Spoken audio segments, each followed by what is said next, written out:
10, 9, 8, 7, 6, 5, 4, 3, 2, 1.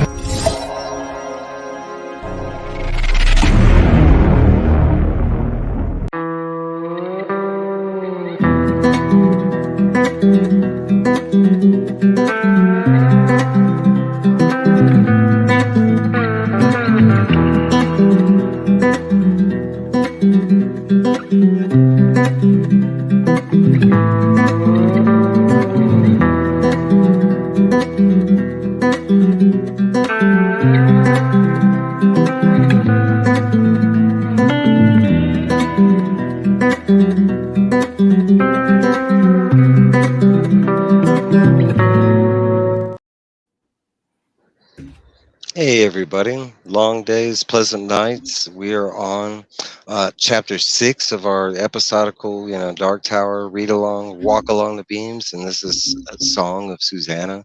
In this episode, we're going to be doing the whole entire book. We read start to finish since we had like a month gap in between. I'm going to introduce the people on the panel. We got some other people making it, and then I'm going to say hi to the chat, and then we're going to get straight into it because we got a lot to talk about in this one since it's a whole book. We got Trev right here, one of my partner in crime, and then right next to him we got Steve, the voice White Walker. Like, how y'all doing? The White Walker. Pretty great. The Tower. The Tower. All right, we got luckily that we only. Yep, no, it comes and goes, Yes, it does. All right, so we got Las Cruces first. Las Cruces is always first. Thanks, Las Cruces. Got Steve, the Tower. See, it's already back. Got Tina. Hey, Tina. Oh, gee. And look, and we got Psychedelic. What's up, Aaron? How you doing, Aaron? Hey. Hold up. All right, so there's not a lot to talk about like behind the scenes in this one. It's a 6-month gap from the last book to this one. He did like release another book, but as far as I know, I don't think he wrote anything in between these 3 books. I think it was like he was on the grind, and it was pretty much Dark Tower, Dark Tower, Dark Tower. So there's not a lot that happens in between the books. There wasn't a big gap for the readers, kind of thing, which was nice, It's also one of the faults that a lot of readers bring up, like, oh, well, you think he rushed it? Well, I mean, he kind of did, but for good reason, and he goes into it in the book, So this one is broken up differently. I don't know if you've noticed it, but every book is broken up differently in the way he likes to structure his chapters. And this one is broken into stanzas. And for a lot of people that don't know what that word is, a stanza is basically another word for a poem or a part of a song. It's just like a mesh of 4 lines that make up like a section of a poem. So throughout this book, there are stanzas that form like a whole entire song about the comma lay. We got another look. We got Phil. What's up? Comic Chameleon. Hey, what's up, Phil? How you doing? How's it going? So I'm a little late. Hey, perfect time. We literally haven't even got started. Okay, I'll come back.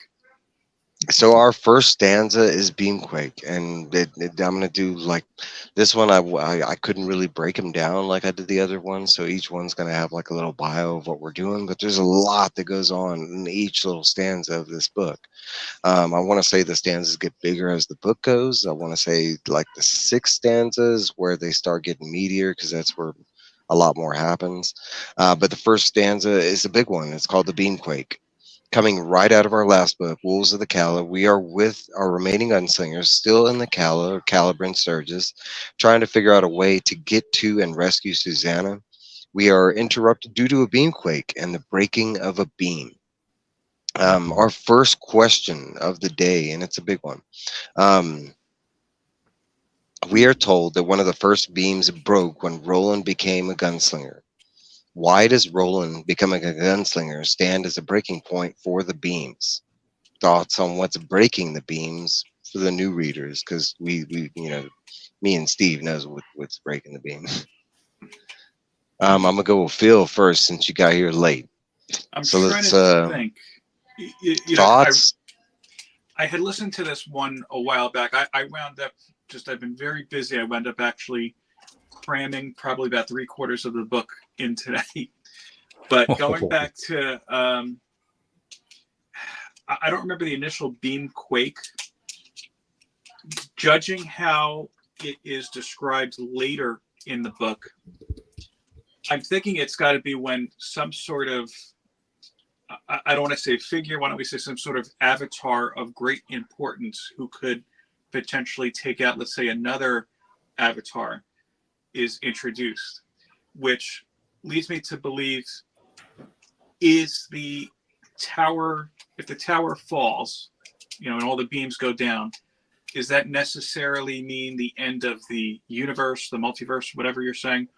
Or is it just a time of renewal? I don't think we're going to know those answers quite yet, though. So first off, I gotta say, I love your thinking. Like, there is evidence in this book, and we're gonna get to that, of like said avatars that could exist out there that could be breaking the beam. So I do love your train of thought. This is like the third time, Phil, that you've been wrong, and there's nothing wrong with that. But your train of thought is like, it's so dope. It's just something that, like, man, why didn't I think of that? Like, it's right there in the book. Like, it could be a Godzilla type thing that's breaking these beams. We don't even know. But I love that. I'm not gonna say this specifically was wrong. Like I said, there's evidence in this book of something physically out there that could be doing that. Say hi real quick to Christina Payne. Hey, Christina Payne, thanks for coming by. Before I go into it, Trev, do you have any thoughts on why the first beam? And just to clarify, okay, so this happens while they're in Caliban Sturgis. They're coming up with a plan to go get Susannah. They're about to go back to the Unfound Door to go back to their respected New Yorks, because at this point, we're kind of getting to a plan on what they're supposed to be doing. And that's when the beamquake happens. We quickly find out that the beamquake is actually one of the beams breaking, one of the known beams that's breaking. And at this point, there were 3. So now we're down to 2. The beam that they're on is still active, and there's another beam out there that's still active, and the third one was close by. So that's what all this is. And to go back to the question, it stated that the first beam broke when Roland started his journey as a gunslinger, and specifically when he was sent out west. Not exactly when he got his guns, but when he was sent on his first his mission with Elaine and Cuthbert. They all 3 felt the breaking of the beam. Trev, sorry. Because his destiny, I believe his destiny is tied to the Dark Tower. So whenever he became a gunslinger, and kind of, he almost kind of made his own destiny in a way by becoming a gunslinger and going against what what's his name? Walter, yeah, wanted to do. or But at this point, many names, but Randall. I prefer Randall. That's how I met him. Yep. Randall Flagg. He even comments whenever he's training to be a gunslinger that the world has broke, and and that basically they tried to, like it says in the book, they tried to replace magic with machines, and obviously through them dying in war and everything, weren't able to keep the machines going. So the towers are kind of failing because of that, I believe. You know what, though? This beam specifically, now that I'm thinking about it more, they say towards the end of the book that a beam is going to break because of something else going on. So I think maybe this beam is more tied into the fact that Susannah has escaped the rest of the car. I'm gonna say you're like 100% right in the beginning. This doesn't tie with Susannah, but there is a reason we know why one of the beams could have broken. Okay, it's explained. My thought was Mia. Yeah. Well, okay. Oh, you're getting closer there. Yeah. Well, okay. So, didn't we fail a guardian of the beams? Didn't we come across a big bear that was a guardian? Right. And usually, what happens when you lose something that guards something? Like that's the cause and the effect. That this is actually rolling at them, and like going back to But all the that beam is things. still that beam is Nah, they're still up. up though. Yeah, it is. It's the rabbit Eh, with the hair. The hair is beam is the the one rabbit that's That's and the the beam that hare. they're on. yeah. Yeah. We're not on the bear of the beam. Remember, and after the wastelands, they lose and they're on another path now. And that's why they're in Caliban Sturgis. Technically, like they don't get to the beam until the end of Wolves, and technically we're still not on the beam because they sidetracked and they're after Susannah. But like the beam that they were next to was the bear of the beam. The beam of the bear, I and thought they've been that following the Shardik beam the entire time. we got separated from that beam at the end of Wastelands. And then that was like the beginning of Wolves. The So there transportation was was another, like but how could they have got separated from that beam? That would have been such a distance. There's no way they could have switched beams. How? we lost track of the beams during the trip with Blaine, and Yeah. it's supposed during the fuel up. That's when Blaine tricked them and took them off the path, because when they start off the path, that's when they're in Kansas and they go through the whole like Wizard of Oz stuff. That's why they stop and they do the whole story of Wizard and Glass. At the end of that, magically, they are back on the path of the beam. It's due to Roland divulging like the secrets of his past and blah blah blah blah blah. But Cobb basically like directed them back to where they needed to go. And they state that that's a different beam. I mean, there's no like, okay, so I'm stating this just because I know at this time there were three beams. So, I mean, technically, I don't know that the bear was the beam that broke. I'm just assuming because we know for a fact that it lost its guardian. That's the beam that's acceptable, Hmm. and they're not on I that thought beam that anymore. they state in the book that that Mm-mm. beam is still up. Yeah, because one of the books they explained the opposite side is a different guardian. And I Yeah. thought that the opposite side was the turtle, which is the one that they're on, the bear Yes, and the the turtle. bear and the turtle. Yeah. And the one that got broke was the hare and something else. That was the one It that could just be. broke. I know Yeah, we they are on the turtle side, but Yeah, that's talk what about that later on. Yeah. And there's the two different it animals might are be on the either rabbit. side of the beam. Might be the rabbit, but it Yeah, does go into that. Like yeah, they explain it. once you lose the guardian and stuff like that. So I mean, that's the whole susceptible side. But I mean, we physically know what's breaking the beams, and it doesn't tie to the guardians, as far as we're Yeah. told. Yeah. But I mean, in theory, you have to imagine that we are explaining that there is a guardian and there is a demon elemental. There's like a yin and yang that protect these beams for good and for evil. So like the beam breaking, it has to do with it losing both of those sides. Now you could also like what Phil said with Mia. I mean, we do find out in this book that she is a demon elemental. She did protect one of the beams, and she was coerced to leave that beam to do what she's doing currently. So that plays a part in another beam that was possibly broken, because they're losing the guardians, kind of thing. I think, in a matter of fact, you can go back and because we do know the Shard Ink was corrupted by or made by Postronics, that it's all the Crimson King doing. That he was the one, maybe minus the turtle. He's probably the removal of a lot of the guardians and demon elementals that are out there, kind of thing. I don't know. It's good food for thought, though. Mhm. Steve, what are your thoughts on that being the first breaking of the beam and without I mean, we only got one book to go, but there's a lot. There's so much in the last book. I know there is. There's a ton. The part that really got me was when that beamquake happened, and I started thinking about it. Well, Stephen King takes us down the road with the Breakers, right? Mm-hmm. And we only saw the one team, but if there's other beams, that means there must be other teams that are destroying the other beams. Yes. And he never talks about those teams. No, not really. Just the one that we're dealing with. So there must be one for because there's two left. That means there must be two teams of Breakers that are going after both those beams, but we're just dealing with Thunderclap. And we do know that we come across the Frederick station. We're jumping ahead, but we do know Yeah, that that was FedEx. one station. Yeah, FedEx. We do know that that was one station, and then that was just the master station. But were other stations out there, Yeah, so you have to yeah. assume, yeah, that there were other. You say teams. I like units because teams signify. I don't know. It just sounds smaller. Or units. Yeah, yeah. Okay, I don't know. Yeah, whatever terminology you want to use, but I don't yeah. know. G-Unit. Team sounds small. I don't know. Unit sounds like massive. All right. Let's move along. Um, so let's see. Ending the way we left the wolves and the start of Song of Susanna.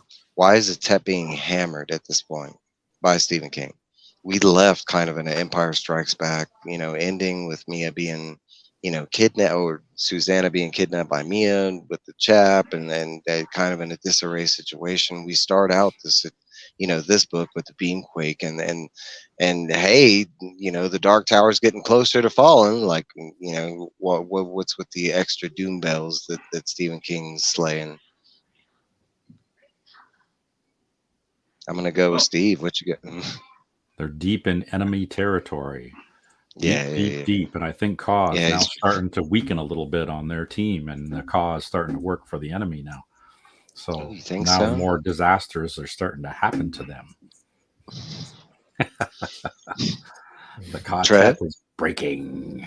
Well, they just got done beating the Wolves, so all this positive is going to get some negative cause well, kicking back the other way, and Mm. starting out with them, not only not being able to get into the door with that item, with the what number 10, Black 13. 13. Black Black 13. 13, that's what it Mm. was. And having to wait, Eddie going crazy because they're having to wait till the next day day to even try. At this point, it's almost like a week before they physically get to go because they Yeah, have the to do all time this works different. preparation. Yeah. Phil, you got yeah. anything to add to that? Because Well, yeah. there's I mean, some. from a literary standpoint, I think that judging by how far these books were released, I think King, as a writer, is understanding more now that, hey, I have to actually at some point end this story or go somewhere with the story, and you can't just do it from nowhere. So he's got to increase the tension on these characters, increase what's going on. And one thing I've kind of noticed overall about the stories is that there's never, hey, we won, we could pull ahead a little bit. It's always, hey, we won, but oh, we're losing too. So, and maybe that's kind of Ka's way of just balancing things out. And in this case, I mean, look, they stopped the wolves. You've got these, whatever you want to call them, creatures, humanoids, robots who were terrorizing Caliburn Sturgis for decades. This is a big win. So a big win is going to be traded by a big loss or a big event. And first of all, having one of their own break the trust of the Tet to the extent where it's causing tension, or it's furthering, I guess you could say, after what we saw with the wolves, it's furthering the tension between different members of the Ka. I mean, really, this is something that could break the Tet in half. And yes, I do think it has a lot to do with Black 13. Yeah. There's a lot to digest in that. I'm trying to think where to start. At the beginning. Right, it's really good. Take a thread. I And go mean, with it. okay, so you're exactly right because we know what the main quest is, right? At this point, we do. That's getting rolling to the Dark Tower. Past that, we don't know, and we got secondary quest is to protect the rose, right? That's tied to the tower. So within a video game, and let's go back there. I love using that as the reference, but you got side quests, and you don't applaud when you complete a side quest. You just get your reward and you move on because you haven't completed the main level, kind of thing. And that's kind of what we've been doing, are all these little side quests. They're getting us to our main goal, but I mean, technically, no. So I mean, you're 100% right and stuff like that. And just like you mentioned, with so many good things, even victories, even though they could be seen as like non-victories, like there's some bad that's going to come past that, especially with what Steve said. We're definitely in enemy territory. That's 100% right. But there's something else. Okay, in between these books, it's only a 6-month gap. I mentioned that at the very beginning. These books, he speed, put them out.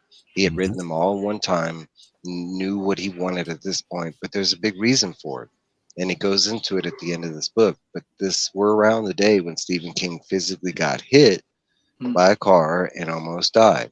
So at this point in his life, I mean, and you're without you either remember that or knowing that, that's exactly what he's doing. Because at this point, he's writing for the his life kind of thing. He's really at the point where he thinks his life could go like that in any moment.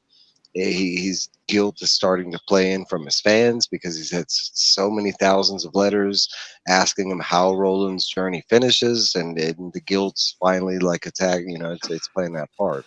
So that is the imperative of the doom bells that are going off, because there's a lot. I mean, there's, we got these ticking time clocks that are in the back, and one starts right in our like next stanza with Mia, and but right now we have a major ticking time clock. We got the birth of the chap, right?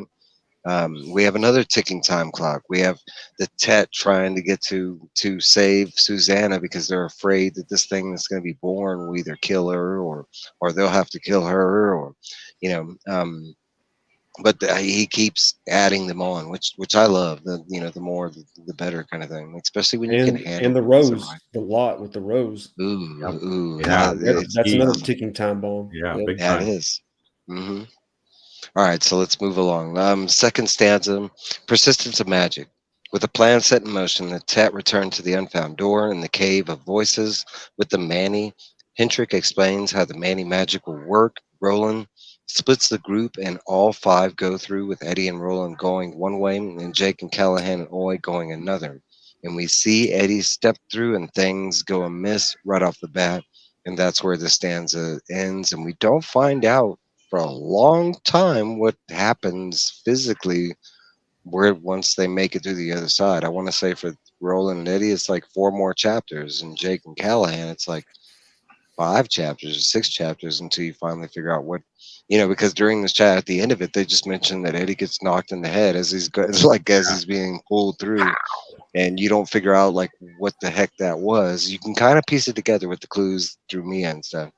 Okay, so in this one, there's not I don't have any questions or anything. I mean, I'd say it's pretty cool because we get to see some magic from the Mannies. It's more like kind of like a science that they're using, because it's kind of like vibrations in the cave mixed with, but Yeah. I want to say as a reader, it was kind of cool finally getting to see like the Mannies do something more than just like water preservation, like, because that's kind of all they've done up until this point. But they're supposed to be like magical wizards, and like they have teleportation down to where we finally do get to see how they teleport around. They take a rope and a metal thing at the bottom of it, and they spin it around. The lodestone. It's basically a Yeah. magnet. I kind of got the Yeah. impression of the last Airbender, the water benders, Mhm. like joining hands and teaming up Mhm. to Mhm. do a spell, and then somebody falls, so another one comes up and takes his place.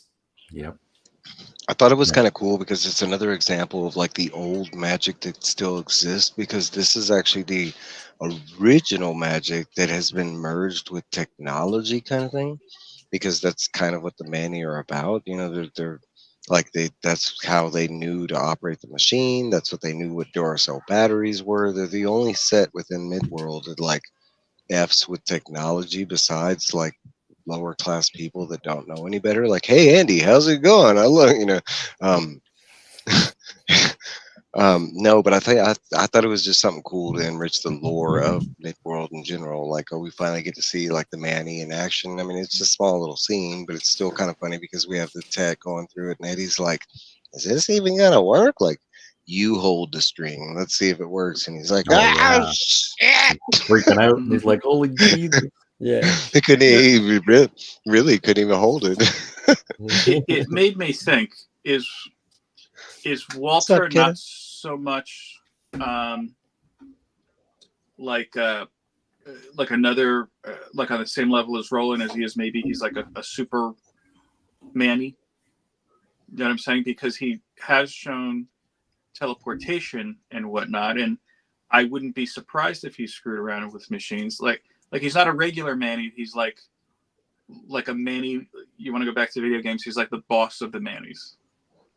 Like an I'm elder. gonna I'm gonna say that you could be like partially right, but we do get a full on like origin from Walter slash Randall slash, we do well, and that's also like,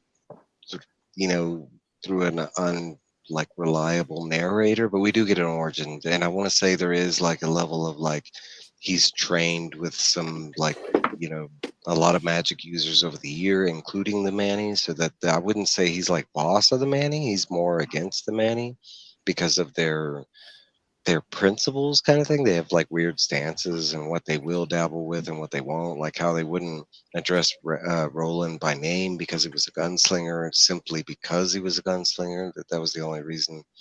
They Like remind me of the Amish. They kind of act like yes, the they Amish, do. you know? They do, and I want to say that's it. Like, if not them or the Quakers, or so I want to say that's who he modeled that after, and like to the point where like us in America, we do believe like there's superstitions around like the Amish, stating that they have like this weird like witchcraft or their own magic or whatever, because I don't know. It's kind of like Yeah, the Darth Vader of the Mannies, I guess. Yeah, there you go. Yeah. We do. I mean, we do find out that, but you're not. Yeah, he's not the boss of the Manny, but he has trained like with the Manny and stuff like that. But in the next book, we do get a full on like origin. We get Walter deep in the next book. Oh, I love that.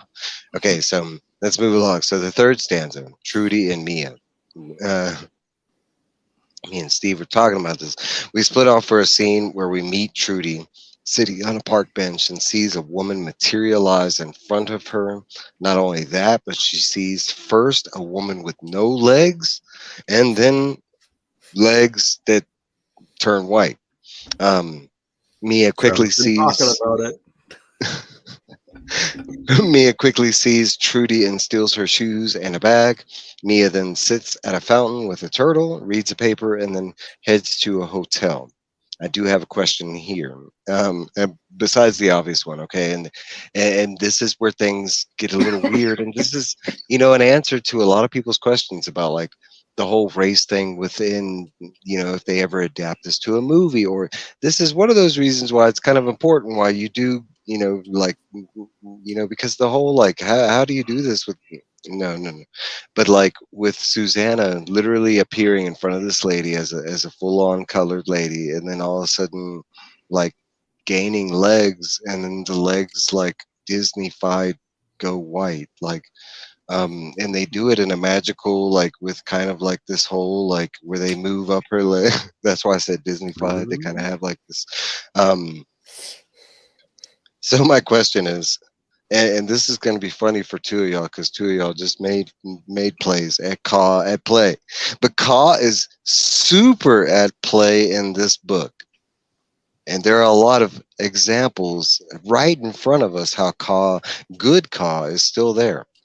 Can you give me hidden examples at this point, like, or any points on how Ka is at work and not negative Ka? Because there's some negative Ka, but all that's pretty right there in front of us, like Mia being able to like mess with the door when they go through, like that's why they get messed up, is because Mia does betray them and blah blah blah. But like what about the good Ka that's going around? And then you could talk about, I mean, we're specifically looking for like heavy coincidences of things just happening to be.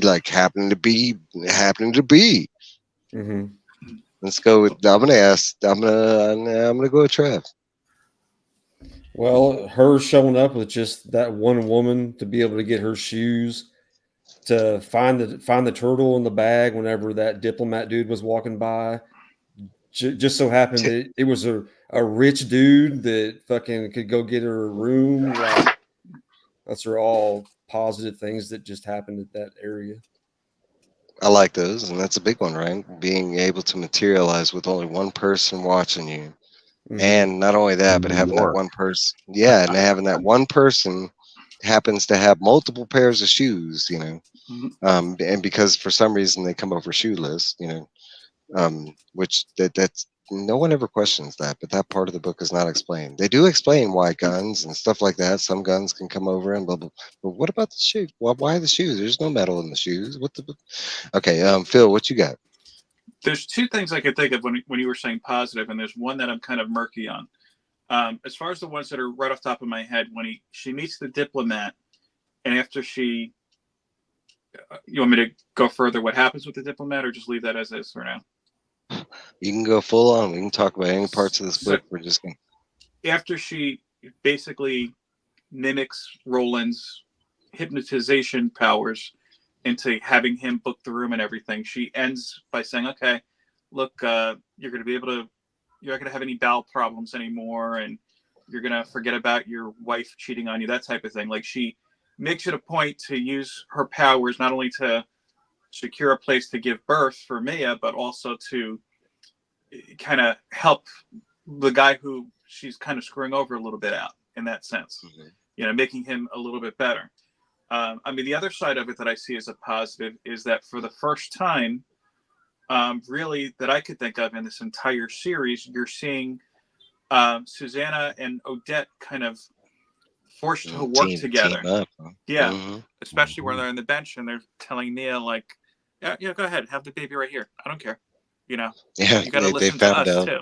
Yeah, they found out that Odetta is a secret weapon against Mia and most of the evil beings within this book. Like, they do not like Odetta. And the only other thing, and that's kind of a murky on, tell me if I'm wrong. Trudy, I kind of go in and out of a little bit with. I know that prior to Susannah, Odette, Mia magically appearing, she seemed like she was very kind of self-involved, thinking very much in terms of how do I get partner or something at, I don't know, was it a law firm or something? When she left, I know that she was a little startled by giving her shoes and everything. Did it seem like she was a little bit more humbled, I guess, in that sense? Again, I'm kind of not thinking that a little bit. No, because her immediate response, like after she explains to somebody and they don't believe her, of course, but like her first response, and I think this is in her head, is that she's kind of egged that she gave her nice like dress pumps instead of her like crappy running shoes that she had in her bag. Like that's her like one and only thought like within her head after that is like, I shouldn't have gave her like my really nice shoes. I should have gave her those crap like shoes that I had in the bag. Like, I mean, she was being robbed. Susannah had a gun. Like, I mean, threatened like to the point where like it wasn't even a threat. Like, she believed it as a statement. Like, if she didn't do that, Susannah was definitely going to do what Mia threatened her with, kind of thing. Okay. No, yeah, I couldn't really remember too much. Yeah. She still held back, but she didn't have the actum of the totem like our next dude did. The Spada. Steve. That was such a cool scene too, wasn't it? Yeah, it was. Suzanne was so happy when she saw her legs. Legs, man, cool. And not in a toe-dash state. She didn't even notice they were white. She was just happy to have them. She was just happy to have them. And it was probably because she was barefooted. Yeah, because when Randall, we're gonna call him Randall Flagg or the Man in Black, brought her over. I mean, I guess he just took whatever body he had available to put her essence into that body. And I think the time when she was talking with Suzanne, she didn't have shoes on either. So that's probably why when she materialized the legs, she didn't have shoes on. I don't know. I'm just spitballing that one, but yeah, it was amazing. Yeah, Jake and Callahan. Yeah, Jake and Callahan don't have shoes neither. Remember, they get them from the Reverend Godbomb. I don't know. Yeah. I don't know what's with the shoes. Oh yeah. There's something going on. It's like the airport. I guess you got to take your shoes off and you can't get through. I want to say it's like, unless you're Mike coming back from Heroes Con, you just get to walk in the tube. Yeah, and then that's it. He's good to go. Walk in the tube, and then that's it. You don't take none of shit off. You take your belt off, your freaking shoes off. Right. So I'm gonna throw some examples out there. So how about like we finding out that, and this goes further in the book, but how about we find out that Mia has like extreme social anxiety when it comes to people. But not only that, but every person that Mia runs into is some kind of like foreigner that would even be hard for like a regular American to handle. Like Yep. it was Here, take a picture. she Take a met picture of us. a Swedish ambassador, and then she met like a group of Japanese tourists that didn't really speak English, and then she met, it was like, well, what are the coincidences on that she has extreme social anxiety, and then every person she met after that point that she had conversations with were extremely hard conversations. Well, I mean, Um, considering though where she popped up in the world, in New York, yeah, New York. yeah, I mean that's not No, uncommon I'm that you not run saying into. it's Yeah, strange. yeah. I'm not saying it's strange. I'm saying what are the coincidences of the people that she happened to talk to? Because you're talking about there's millions of people on the That's street at all times. that's positive, Ka, because Yeah, yeah, yeah. it was allowing her to Oh, not yeah, have yeah. her. She was pushing it down and not have her kid right there. So it This, was this like, was actually giving got to giving push it her the off, got to free push it off, time push it to off. do what she needed to do. Yeah, because we do Burn the see that day. that's burn the day. That's one of the features. But that wasn't something that Susanna was actively doing, or Mia, or this is something that just the world was throwing at her. Mhm. Um, how about like the one place that she materialized happens to be protected by the turtle, and that's where she finds the totem of the turtle. Like, and it happens to be right next to a place called Turtle Bay, where the vacant lot is. Like, Mhm. um, and this is the place that Mia was taken to by the enemy. Not she didn't, this was Richard P. Sayer was the one who brought her here. That gave the directions to Black 13. That's how she knows to go answer the phone. She has instructions on what to do and where to go. Um, but I mean, where she landed is conveniently protected by like one of the most good forces out there. Like it just happens to be in the line of all these people she needs to be, like the Reverend Godbomb, who just happens to show up in her path. Mhm. I think that the good and the bad both have to kind of like stay on the Equal path out almost. at But the at this they point. almost They're kind both of like prepping. cross paths and stuff by their agendas, I would Oh, they think. do. And you're talking about like how convenient is it that like Black 13 knows exactly where to send Roland and Eddie, and have the Mhm. sabotage waiting when we've seen Todesh doesn't exactly work like that. So I would say there's some evil card play. I think Actually, a lot of evil card. if you look at the comments, Tina really hit the nail on the head as far as why we're seeing them pop up with She certain has the people in certain situations, and I do think that is all both positive and Yep, negative big time. in some Mhm. spots. Yeah. Mhm. That's the crux of the whole story right there, Tina. Yeah, it is a song of Right. Susanna. Mhm. um, All right, so no, but there's definitely like, and it's I think it's Stephen King still highlighting, and those are just a couple small examples in the beginning. But as we go along, they're both there, the good and the bad. And you can say coincidences, but at this point, that's Ka, baby. Cause. I mean, by definition, coincidences. Fate, destiny. You call it what it will. Um, like the spada, and I love that word, but it's so awkward to say the spada, but the spada within this book and the multiple times that it does appear, the way it's used and when it's brought out, you could say that's all like good call and sometimes bad call too, because it's not, there are some times that gets real tense around the spada. But we're jumping ahead, and that's kind of the next stanza, so let's move on. Fourth stanza, and another play on Ka that I was waiting for somebody to bring this up because it's the next chapter. But how convenient is it that Susan gets her own Dogan? Hmm? Hmm? Hmm? She's Mhm. supposed to be a kidnapped prisoner, right? And full control Mia is at this point. But somehow we find out that Susanna has her own Dogan and has a lot of control on what's going on. We are taken to the the place Mia is keeping Susanna, and within that space, we are introduced to her Dogan, able to see and witness bits and pieces of the past that she didn't even witness herself. Present with communication technology within, she can communicate to some of her tech to certain degrees. We see that there's like a lot of static going on, kind of thing. With the controls on the chaps, she basically has control of the pregnancy at the moment, up until a certain point. We learn in the present, Mia is waiting a phone call. I do have a question for the stanza, and back to the call. That's a heavy, prevalent sign of good call at play. That even though Mia is kidnapped within the space, she's still being able to. But you could call it other stuff too. Maybe Susannah is just really strong in the touch, and this is her form of the touch. Um, So my question is, with many aspects of Susannah hiding from her others, why does Susannah have hidden control? Why a Dogen? What I mean is, throughout this story, we were introduced to Udetta, Detta, Susannah, and Mia.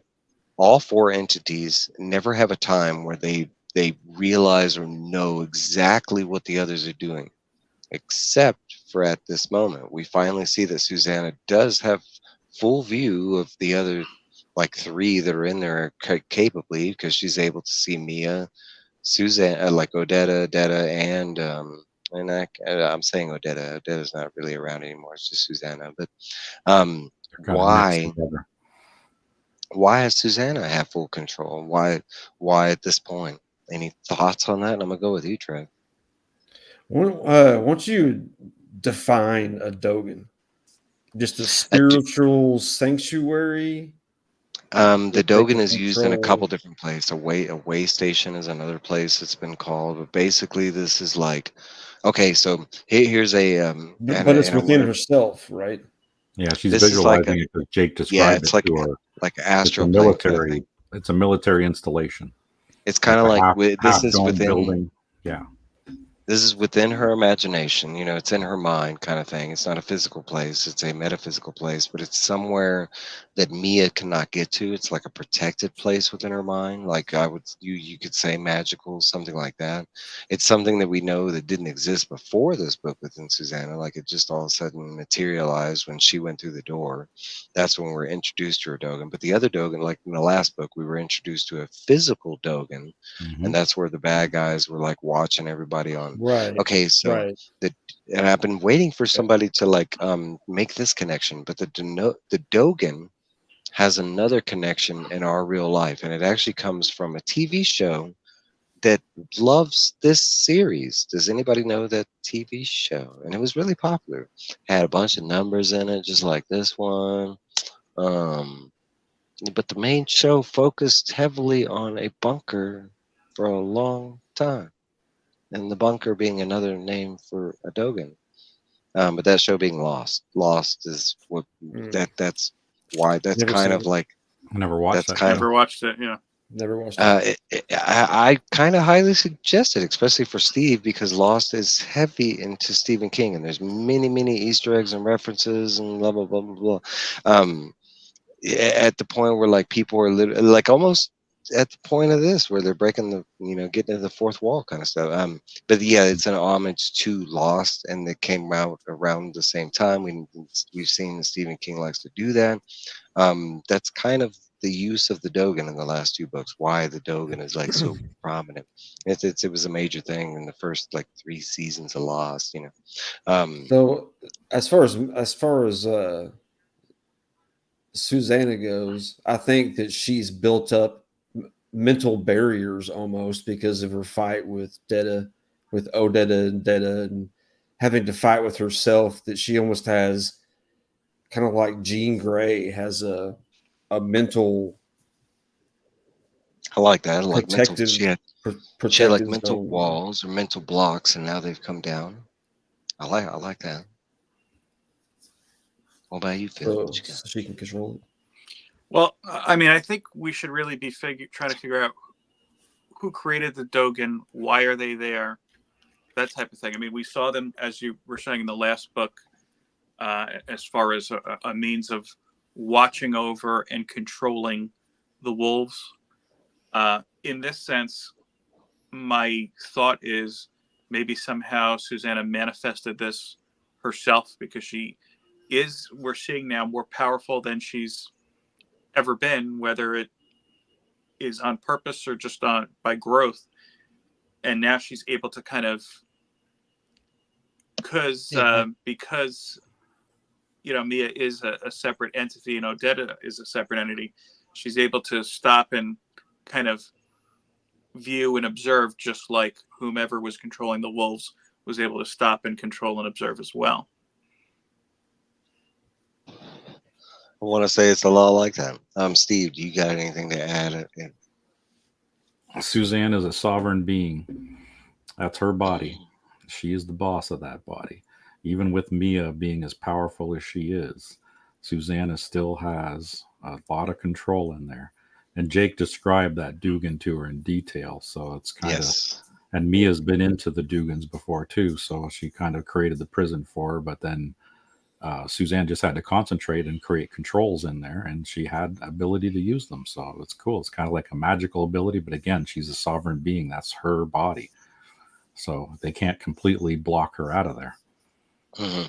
And you're 100% right. I was hoping we would go in this route, but it's almost like an anime when our dude like unlocks a new skill level and he's powerful and he's powerful, but like as it goes along, he kind of figures out that he's got other powers like on top of the new power. Well, I believe it's something like that. We saw Susanna become whole, like all three pieces become one entity, and within that, she hasn't really had a time to like delve into who Susanna is as that sovereign person, and I think we're just seeing bits and pieces that come out. Like, we do know that she's heavy in the touch, and that wasn't there from the get go. She in this book alone and the last book. That we do know that the Tet can talk, mentally. Now she's doing it on a level that Ted have not explained, almost at a Jake level kind of thing. Yeah, because she's bouncing between universes that she's able to talk to them. Yeah, and I don't know if we've got that from Jake kind of thing. Well, just keeping that baby from being born, she's leveling up. Yeah. You talk about like a skill that I think she's every like, woman. Asleep. Got to a 1. Oh, it's back up to a 9. What's up, Steve? What's up, Steve? All right, so fifth stanza, the turtle. Getting a lover's message using the touch from Eddie, Susanna learns of the turtle in the bag with Black 13 and the bowling bag that we saw in the last book. They had hinted that there was something in the book when we finally found out what it is. In the drawstring of that bowling bag, there happens to be the turtle totem, the Chapada, as it is called by our dude that we're about to meet. But a Chapada feeling immense goodness coming from within the totem, Susan / Mia quickly learn of its power. Meeting Matthias van Vick, and I'm probably saying, I don't know if this is Matthias, a Swedish ambassador, using the totem to gain them a room at the Park Plaza Hotel, currently owned by the Sombra Corporation, wink, wink. Using the totem on the clerk, they head up. Black 13 goes in a safe, and Susanna and Mia head to the Castle Allure. Not really. Oh, I do have a question for this. So our question for this one is, the chapter title is the turtle. Why at this point has he activated, and why now? And what I mean is, we're seeing a lot of turtle stuff, right? I mean, we just Turtle Fountain, Turtle Bay. We got this Turtle Chapada. And we get multiple times, and he's not given a name, but we have a mysterious hand that kind of saves Eddie from more damage than he, was gonna, because that thing tried to kill him, but he just bumped his head, and we are told that he had a mysterious hand that pushed him to the, and it's kind of implied that that's of the good, which is, the turtle kind of thing.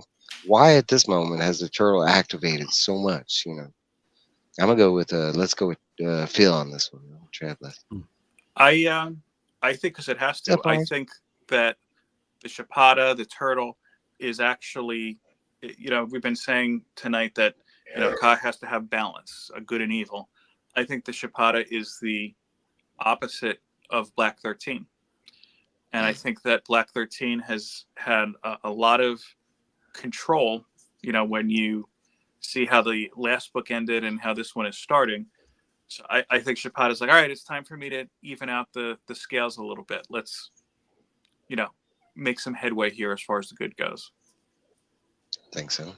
Hmm. Trev, what you got to add in there? Yeah, just adding on to what Phil just said, the fact that they had ambushes set up for both groups, like there was a lot of negative call happening, so there had to be something to balance it out. Yeah. The potential rest spot. Steve, what you got? Nothing. I got nothing. Well, Nothing? I mean, the turtle, they're on the, I don't know. I was almost thinking like they must be heading more towards the turtle side of the beam with where I they're want to located. say they are. We do know that for a fact. Well, moving to that side because we do know we're on enemy territory, right? And we did like some of us know, but some of us don't know. But we do know what the opposite of the turtle is, and that's Pennywise. We I think we would be in his territory right now, and with Pennywise being a thing within the universe, a connected part of this, the turtle is definitely at play. Especially, I mean, we're in like heavy hit. Once we get to the Dixie Pig, I mean, we make it to a hotel that's owned by Sombra. We get to the Dixie Pig, which it's owned by Sombra, but we're definitely like, and I wouldn't say we're heavy hit. We're not Mordor yet. That's Thunderclap. We're getting there. But yeah, we're trading through like enemy territory. So I want to say, yeah, the yin and yang of everything. We've kind of touched that on the beginning that it has to play out. Like, and I think King kind of does that on purpose. You don't want to have a story that's too dark. And at this point, we're I mean, it's just dark after dark after dark kind of thing. So I think it's like kind of like that, a rest stop kind of thing. Mm-hmm. I want to say I do love before we move on that maybe touch base on that, but the Chapada and the totem, how cool of a magical item is that most regular people see it and they're enthralled and just they're willing to do whatever the hell just to look at it, not even touch it. And we do see really quick that it's not meant for everybody, that there are some people out there that if they did get their hands on this thing that they could go bad really quick, like they'd kill for it kind of thing. Yep. Gollum, They're man. susceptible to suggestions. It's like, the One Ring. It's the One Ring. Yep. That's Glad you brought him up. We might talk about him later. All right, so sixth stanza, and one of my favorite ones. I'm so glad we're finally here. All right, so the Castle Allure. Mia and Susannah are taking Todash to Castle Allure, or its real name, the Castle Discordia. Mm-hmm. Once home to the Crimson King and now vacant due to the Red Death, Susannah gets a dark history lesson about the 6 demon elementals, and Mia being one of them. We also hear more about the Crimson King's breakers. Also, that if he fails the Dark Tower, he will be granted his own land. This is the first time that we've heard within the story that, like, after, if he wins, that it's not ultimately nothing kind of thing. That there is something after the nut. It's not going to be fun, but okay. Yeah, I don't know. I think a lot of that's lies. Yeah, I agree. It is told through an unreliable narrator, and we find out multiple times that she's super unreliable at this time. Okay, so we also learned how it's Roland's son mixed with the Crimson King. They are quickly pulled back into reality after asking Mia who she really was. Mia receives a phone call from Richard P. Sayer and is told to head to the Dixie Pig. We also learn about the betraying of the Tet and screwing Roland and Eddie in the deal. We're about to get there finally. But my question for this part is, and I kind of like went into this, but within the knowledge of with learning the knowledge of demon elementals, can you name of any we may have seen or have you heard about? And I've already stated a big one. That's Pennywise as being one of the major. But could you think of any others that we might have seen come across? I I'm can't gonna go remember with anybody. I can't remember the name. Was it in the first book? In the circle. Yeah, but no, isn't Mia saying that That's was Mia. her? Yeah, that's me. Both But times. here's the thing: I don't think Mia is an elemental demon like she thinks she is. And I think that comes to, she's going to hit that reality very, very soon. Maybe she's some sort of a lesser demon or something like that. I was thinking maybe Blaine, but I think he's actually a construction maybe of a demon. I wouldn't necessarily say he's a demon. Trying to think back. This might be harder. The housekeeper. It's a demon. I'll say that. I don't know if it. A house demon. That's a good one. I don't know if what about? I'm gonna say maybe. Demon. It is a demon. It's a house demon, right? House demon. Yeah. I can't think of the name. We're gonna see him a little bit later on. I was thinking more outside the realm of our Dark Tower books, and I know y'all haven't read a lot of other Stephen King books, but maybe you've seen his movies. Oh, there's one that starts with C, about a big something. Harry? No, I don't know if that fits for an animal. Christine. Maybe Cujo. Yeah. A big animal, demon. Dog. Maybe dog. Carrie. Carrie, I would say would be a good but no, that's not part. Carrie and Firestarter, and they're separate. Yeah, they're separate. What was that last one, Steve? Dreamcatcher. Well, I'm glad you brought that up because y'all might have not read the book or Cemetery? maybe seen the movie, but Aliens is a big thing in Dreamcatcher, right? But we do see something similar. We see a Dogan in Dreamcatcher, and our main character in Dreamcatcher specifically uses a Dogan to the point where it's even where the enemy gets into his Dogan and even tries to kill him. It's not called a Dogan; it's the same thing. And incidentally, he wrote that right before he wrote. No, but they're okay. So y'all might not know them, but going into other movies or stuff that you watch that has Stephen King's name on it, he does have these deities, demon, and guardians mixed into his other stuff. Cujo being one of them, Pennywise being another, but they're all connected to the opposite of what they are. We do know the dog and the hare, dog being, the Cujo, but a couple other ones that I don't want to spoil, but they do turn up in some of the adjacent Tower books. I was just wondering if y'all and Pet Cemetery is a good one, but there's not a single where I'm looking for. See, I was thinking, and again, this doesn't tie to a single one, but maybe in The Shining and Doctor Sleep. More than The Shining, they really emphasize the ulterior side of what.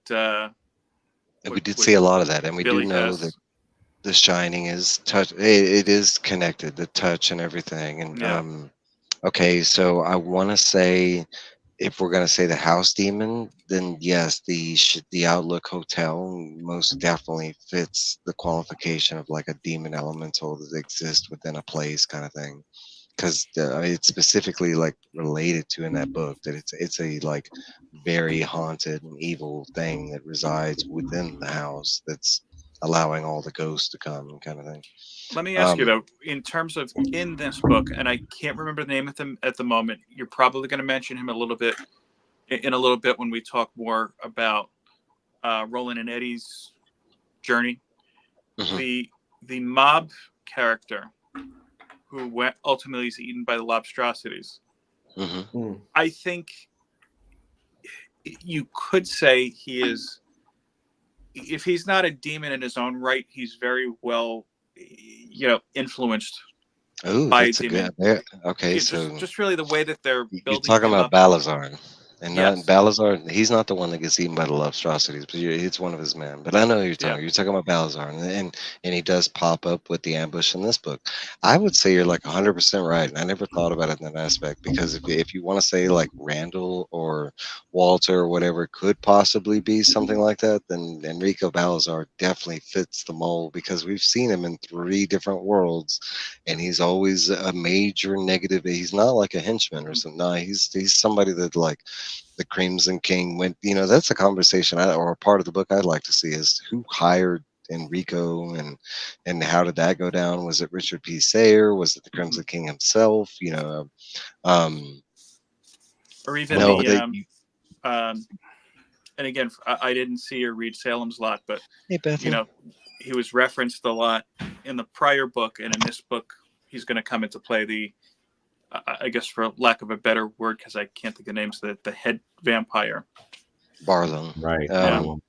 So, okay, so that might be like different clarifications, because at the end of this book, we see all kinds of like bad enemy types, right? We see vampires and insects and Taheen and. I hope your dog is okay. Bethany's got some issues with her dog, it sounds like. See that. Yeah, I hope everything's okay. Sending our prayers. That sucks. I want to say it's more like, it's like an evil force, and he has like generals and stuff like that. So I want to say like Richard P. Sayer, he's like a general. I want to say like Walter would be like right hand man, and then he has like generals, and then there's like below the generals and stuff. I don't know if the demon elementals qualify under those. Like, I don't think they work for the Crimson King, but it's more along the lines of like they exist in the world. They're stopping what he needs to get done. I don't think the demon elementals play a part. If anything, I think they play into the bad kind of thing. Well, she got manipulated by him, so Mia did. Easily. So, yeah. It kind of led us to believe that she didn't really know much about him beforehand. Mm. She even expressed it during that part that she was there before the king appeared, that she was there before Castle Discordia and all that he used to be something else. And I'm pretty sure that was around like Arthur L times. I mean, you're talking about, she talks about coming from the Prim, and the Prim is like the nothingness in the universe before the universe was the universe. It's like the black that was out there that started to gain stuff, and it spit out planets and solar. And she's talking about she's supposedly, again, she's an unreliable narrator, but she states that she's pretty much as old as the universe. And you'd have to imagine if she is a demon elemental, she would be that old, kind of thing. She would have been made when the beams were made, kind of thing. Yeah, I just had a thought, and I apologize because I don't want to take us too far off topic, but it's something that just popped up into my head. We're talking a lot tonight about the negative side and the positive side of each character, each situation, and then in terms of Ka itself. Henry's going to pop up just for a second in the discussion in terms of Susannah. It just kind of dawned on me that just as we're talking about Mia is the negative side to Susannah, where I guess you can argue that Odetta is kind of the middle man in that spot, in that situation.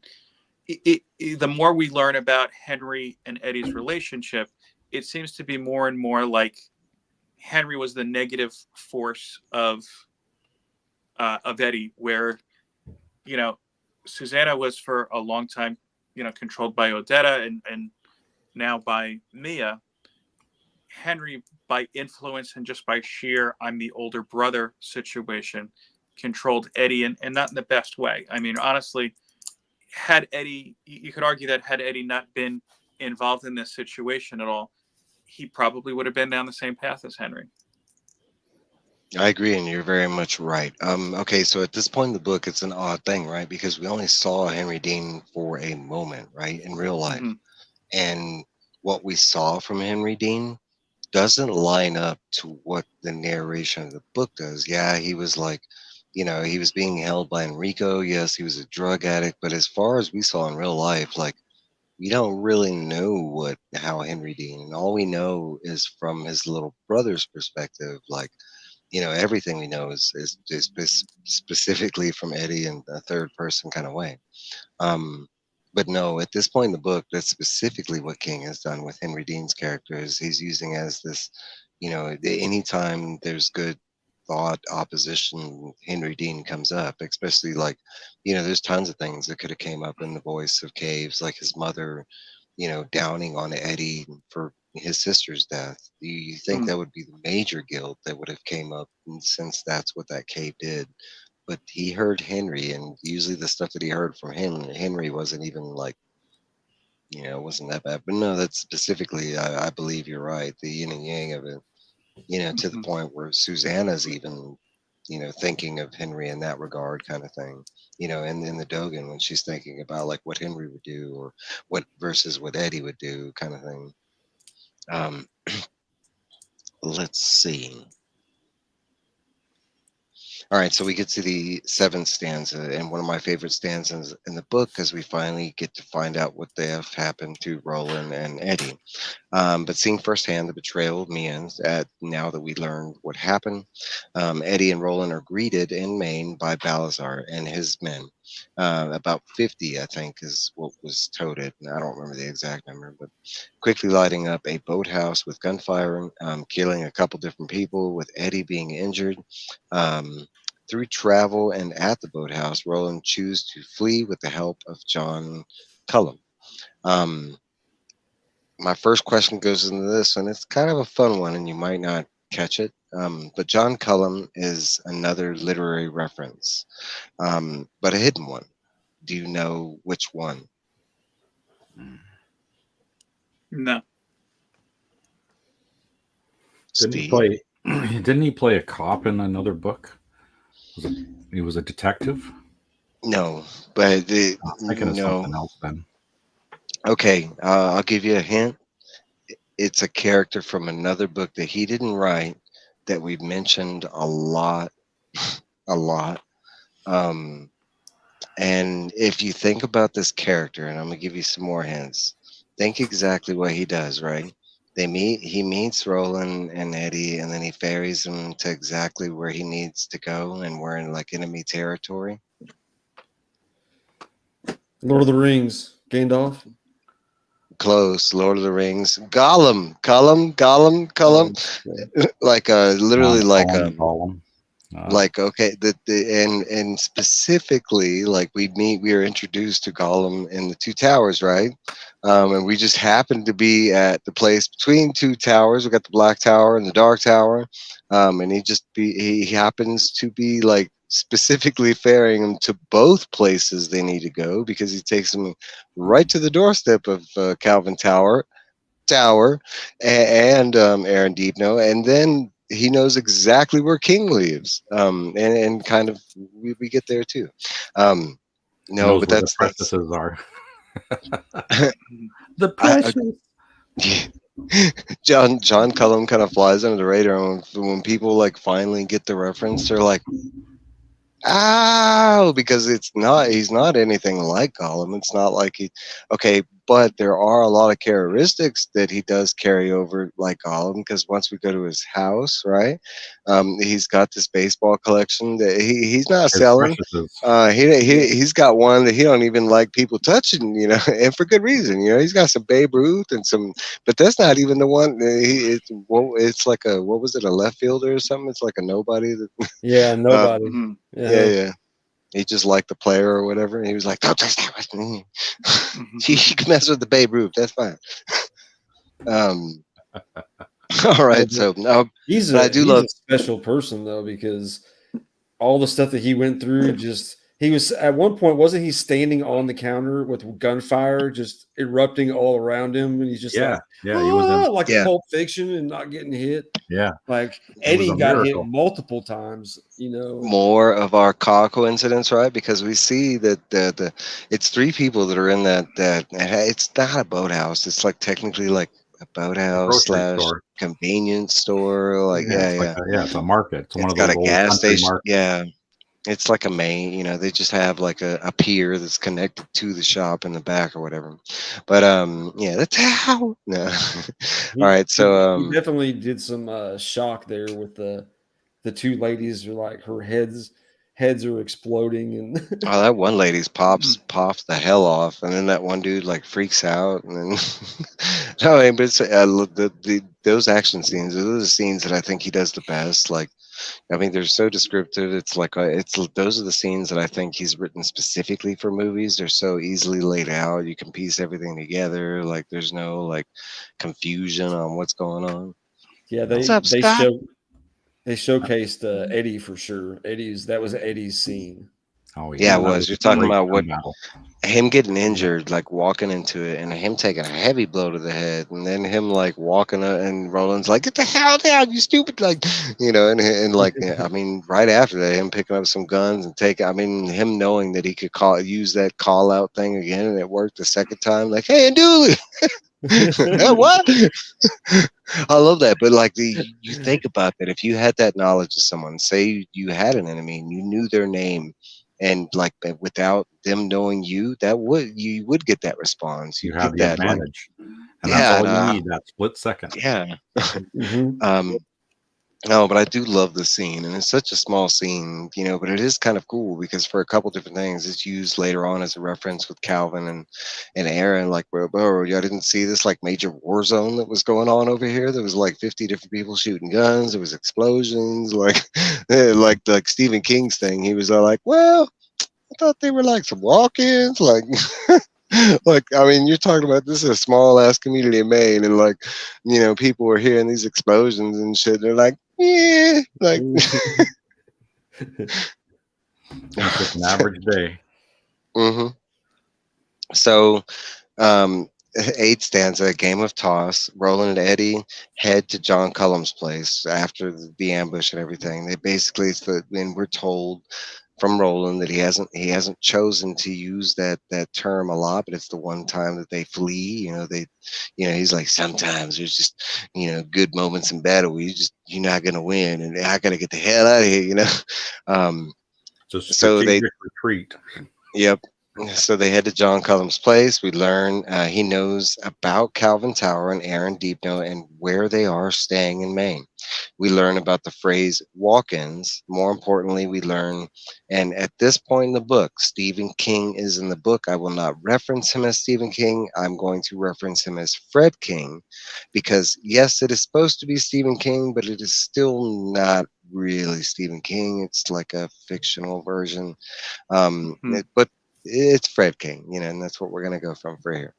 But we learned that Fred King is a real person and also lives close by, and they added to their mission. We're going to, a good question is, discuss the knowledge on walk-ins with King's other works, if you know any. And Steve, you might be the one. Black House. I'm reading that one right now. That's Mhm. kind of cool. That's actually another example of the demon too. Oh yeah. We have he uses this a lot where he has people like teleport without them like teleporting. They just like walk through a space and they enter another space.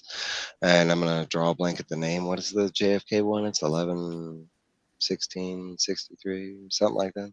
Yeah, one doorway. Yeah. That one specifically is a walk-in thing where like a dude walks through a closet and he literally enters into another time that's always there. He uses this a lot to explain that people just vanish, but then they don't vanish. They kind of reappear, but that's kind of the whole walk-in thing. But it is based in real, like, kind of Yeah, like real the world fact, because this is a term you can look up. Like if you type in walk-ins with quotations, there have been like a lot of sightings of people that appear to not be from that area, that just are there and then they disappear. Thanks, Aaron. Yeah, time travelers. 11/22/63. Yeah, you get photographs of people that don't Paul. belong. What's up, Paul? Got Paul Yeah, there you too. go. 11/22/63. It's a great book and a good show too. What's up, Paul? I was thinking maybe he got some of that from like Narnia. Yeah, that too. I actually didn't catch that, but that would be another great literary reference that he threw in there, the walk-ins, because that's exactly what they do too. They go through the closet and they come through a Narnia and stuff like that. I like that. I'm trying to think. My King experience, as I've said throughout the whole thing, is very limited.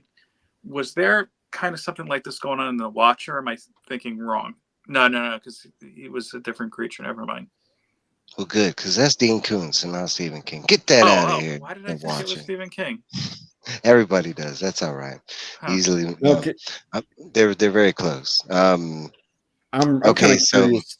You did mention some other ones, like Christine could be an option of like a walk-in, because it is like a I think you could use that towards like Ghost and stuff like that. Anything that's not from this world that came over from something else. So any one of his books that have like, or stories or movies that have like that feature of an element, like for instance, Maximum Overdrive is like the comments that comes from somewhere and just like, breaks off and happens to mess with our like electronics or whatever. Like, The I mean, aliens. yeah, you can kind of say it's the same thing. Tommy Knockers. Tommy Knockers was a great one, just a run on. And then then Dreamcatcher. It's those three are all alien related ones. I was curious to know Phil's opinion about them using Stephen King in his own book. Yeah. I mean, I'll be honest with you. When I started that section, I was like, I honestly thought it was going to be cheesy, but I think the way it was done was very, very well. And I think it really kind of ties into the spirit of this book, because the whole matter of this book that we've been discussing, again, it's been the finding that balance, the negative and the positive of everything. The Stephen King that we meet here, he's pretty honest about the fact that he doesn't have everything together. He's a mess. He's got these crooked teeth they keep referencing, and he's drinking at like a very early hour and drinking heavily to the point where even Eddie's like, hey, should we help this guy? What's going on here? But this is the real world, though. This is Earth Prime. But Keystone Earth, yeah. But we don't see and I don't know if you want to talk about this yet, but as we learn, it's later on, it's really not. And I think that was kind of a clever trick. I didn't mention this, but at this time, during 1977, and technically he didn't publish The Gunslinger until 78, and then it didn't come into full novelization until 83. So he wrote the original Gunslinger at this point. This is like after he wrote, he even states that like he sent it off to like a couple of the magazine, publishers and the Coda kind of thing. So this is like him like before Drawing of the Three. So yes, at this time he's doing drugs, he's drinking, he's doing all that, and we do know throughout the series. I assert that this is not, and we learned this in the Coda, that this is not our Stephen King. It's a close Stephen King, but it's definitely not our Stephen King. That's a question. Because we're not in Earth Prime. No, we're in 616. Yeah. Yeah. No, like, wait, hold on. Do you mean when you're saying, Trev, like when you're saying we're not in Prime, like you're talking about? I'm talking about like Eddie and everybody came from our Earth. Eddie and Jake came from our Earth. And that's not the key Earth. Here's the thing. I don't think necessarily that Eddie and Jake, hey, Robin, Eddie and Jake are necessarily of our area, me, you, Mike, Steve, and everybody here in the chat. That's why I'm saying I don't think that this Stephen King is ours either. No, it's not. Right. No. I agree. Because it's not our Earth. I don't think. No, it's not. Right. No, and they don't make that distinction apparent until the very end. Yeah. But I thought that was pretty masterfully done. Yeah, it is. Okay. Twice, and we haven't gotten it. It comes up twice. We haven't gotten there yet, but once comes up with Susannah while she's getting the broadcast, while she's in the Dogan, and they're talking about people are dying, and they name off like celebrities that die. Well, there's a couple names in there that they're still alive to this day. Specifically in the Coda, there's like it doesn't look that way in the audio, but there's a newspaper clipping of Stephen King's death, and my boy is still alive. You know what I'm saying? Yeah. So it's Keystone Earth within the book, but is that like Earth Prime? No, like we know that like yeah. Yeah. Yeah, I mean that's what we're talking about, right? Is the Prime Earth within the book, within the Dark Tower. Yeah. Mm, When you're when we're just saying Prime in our discussion, I'm talking about just us, where we are. This is not our Stephen Prime. King. That's right. Prime will be like outside of the books. Prime that's like the living world. Um, Keystone is referenced as this world, but we know. I mean, we're reading a book. It can't be I this don't world. know. I think because he's using himself in his own book, he's bringing our world into the multiverse. But it's not our world. No, it's not. So it's. But I'm saying by him referencing himself, it brings our world into the multiverse. Like Aaron says right here. Yeah, he's Basically, breaking every the fourth timeline wall almost. is a different Earth. Our Yeah. Earth is timeline 2024. They haven't Mhm. been there yet. I think Yeah. it is more as Prime timeline than Prime Earth. Yeah, and I would agree. I think it's more Prime like that. timeline. There you go. That makes more sense. There you go. Stephen Yeah. King kind of explains it in earlier books because when people die in some of those other worlds, they arrive in different worlds. But if you die on Prime World, you're done. You never You're show up dead. on any of the other worlds ever again. Yeah. Mhm. See, what's interesting though in this, That's kind of I think why I Aaron. think he retreated. I think Yeah, because he Aaron's. knew if he died there, he's done. I think Aaron's discussion might actually just blow up this part of it.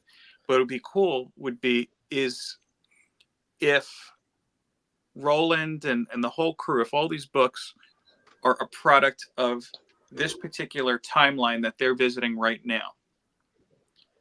If this was, as I was originally thinking, like a different Earth, does that mean that this Earth that they're visiting is actually an offshoot? If we're the prime Earth, like, you know what I'm saying? Like where is everything coming from our own Earth? You know what I'm saying? Like, is it a piece manufactured by what we've manufactured? But a timeline, I guess, works in a different way here. I would say yes, because we do know real events like the towers, the 9/11 being a, key factor in this book. I want to say, I mean, he's written it like that where it does fit in, um, I think well, I don't know. I would say once we get to the end of the story, that part of the story will be a little more clear, but even that part is subjectical. Yeah. I want to say this is one of the parts that in retrospect, it is a little vague.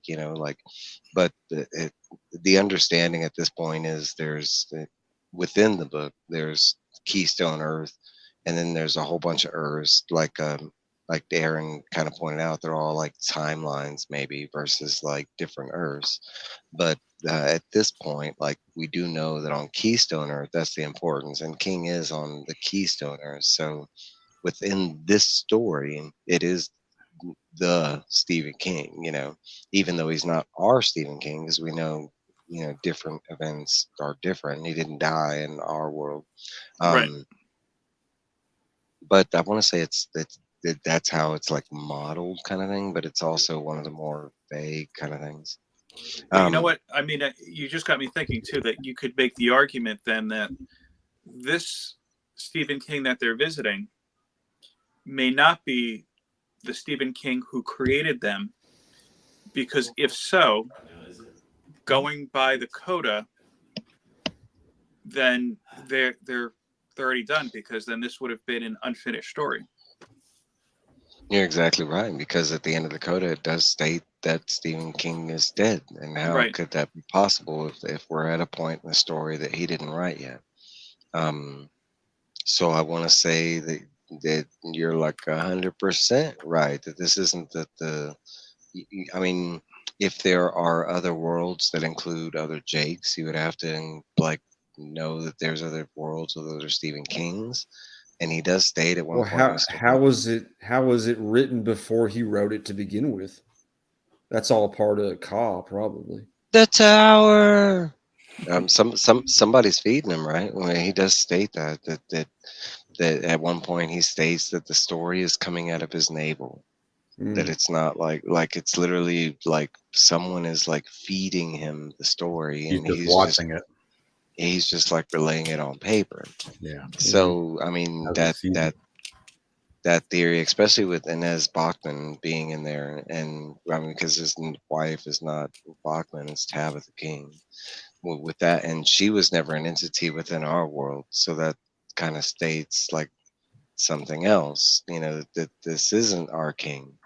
Because I mean, yes, Inez Bachman was the wife to Richard Bachman, but she never wrote anything under her persona. Her persona did not like exist outside of the bio on the back of Stephen King, like Richard Bachman books. She never did anything with that bio. She never used it. She never wrote Charlie the Choo Choo. And Stephen King to this day wrote Charlie the Choo Choo, and he wrote it after that point in the books to be cool, to add a little flair to the books. So I think that was the Crimson King manipulating King in that universe to not write the Dark Tower and not have any connection to the Dark Tower. oh, that's the red, and that comes up a lot. And that I want to say yes, and I still like, even though that's something that he adds in the story, I think that's a real thing in real life. That King, because we know the king is afraid of those two things, like dead chickens and spiders, and it's because of that, and that was a real story that he does relay about from his childhood. It's not something he made up. Hey, Maritza, let's move on because we kind of jumped a bunch already. Yeah. All right, so ninth stanza is Eddie bites his tongue. Roland and Eddie head to the Tower in Deep Snow. With the very lengthy conversation, Roland convinces Tower to finally settle a lot with the Bros to the now Tech Corporation. Roland and Eddie head to find a king. It's not a short stanza. It feels like that, but there's a lot that goes into it, and mostly it's that conversation between like Calvin trying to let go of the property and we finding out why he doesn't want to. I can say one of the cooler significance during the stanza for me was like that Calvin Tower knew like the official like parts and pieces of the high speech, to the point where like Roland knew it instantly, and like to the point where Eddie couldn't even recognize like the parts that he had spoken, kind of thing. I thought that was kind of cool. What's up, Brian? Let's see. Just a random question because it's not divulged in the book, but we have a scene where Roland takes Calvin Tower after the high speech is spoken, and there's a conversation that happens outside the book. Any thoughts into what Roland said to Calvin Tower when they went outside? And we do know that Calvin Tower came back inside as a different man, different stature, different state, different thinking. So was it? Do we think it's like a conversation where Roland went out there and mentally beat the fuck out of him, or do we think it's like a dad like to a son conversation? What do y'all think happened, Phil? What you think? I'm trying to struggle to remember this specific part of the story, to be honest with you, but my sense is that it was a scene not where he necessarily mentally beat him up. It's something that he definitely manipulated Kyle a little bit with his hypnotism, and it's specifically done that because he does not want the others to know, or maybe Ka to know, that he's kind of trying to nudge things at least a little bit. This is a situation he feels it's necessary to do it, whereas when we met King, he felt like it wasn't necessary. Trev, let's go with you. I got nothing. Steve? I think he went out there and he put a gun to his head and said, "Listen, motherfucker, do this dirty Harry stuff. Goddamn brains out." Honestly, to this day, I think it's more like Din. And I think it's more like Roland got, like, I think Calvin Tower got Roland to cry kind of scenes, like he was like, "Bro, if you don't sell it, this is like the ultimate goal." Like basically begging, not necessarily begging, but like basically a scene that was so touching or whatever that we the readers didn't get to see like that. And I that's how I kind of like want to believe. But I also like that he went out there and did the full on like politician gunslinger thing, and just wordsmith the hell out of him until he's like, "I sell." I don't know. I could go either way.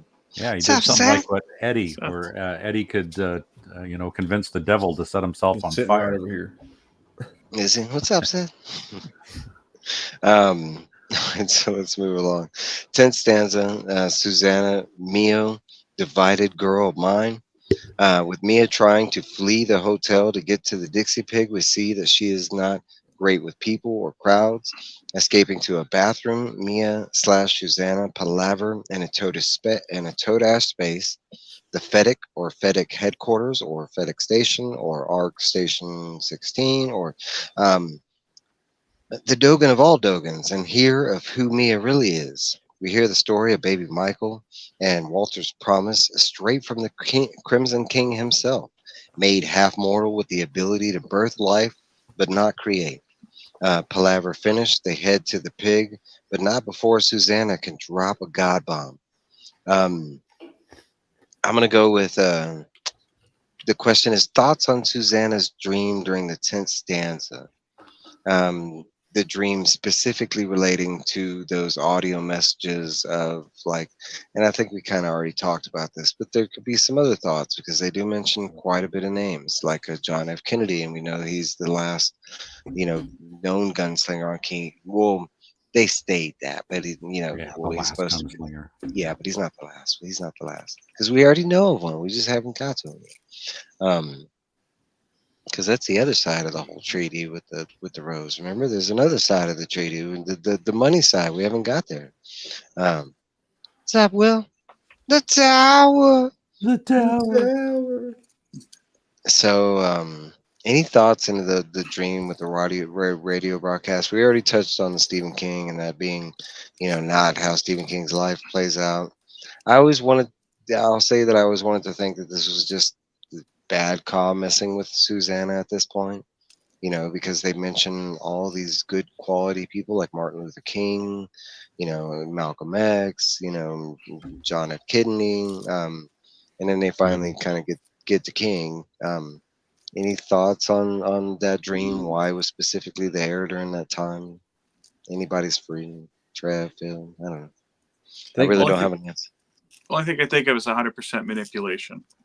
I think that she can't. That at this point, Susannah has to and does kind of question everything. I think it was there to almost try to break her will, because she was a lot, because she was a big time activist. She even went through her experience being in activism and showing all these big people and their demise, maybe trying to break her. I agree with that's kind of how I always took it, the bad forces, or relaying those messages. And Seth, I can spoil that, and Cujo doesn't show up in this book. That would be dope, though. But I always look. I mean, there could be deeper meaning. I always relate to that conversation that Roland had about voices appearing in their head that aren't their own, and it's usually in his retrospect, it's something of evil intention. And especially with this penetrating her personal space, the Dogan, I kind of felt and I don't even think this is Mia. I think this is something, maybe Crimson, it's her own Crimson subconscious. Kingish. Yeah. Right, because she was having the dreams of her being in that prison cell when she was in the South, and then seeing that guy in the prison cell with her, who wasn't actually there, and then those 3 kids that got killed. Cujo was in Wastelands. But do you remember what was written on the bathroom door when they were going to leave the stall? Bango Shanks, baby. There's that word again. Bango Shanks was there. Another representation of Ka. We assume bad Ka, because he just happens to be in the same stall that Susannah and Mia went to go hide after they ran into that whole Japanese tourist thing. Coincidence? Not. Nope. And it just happens to be a hotel owned by Sombra.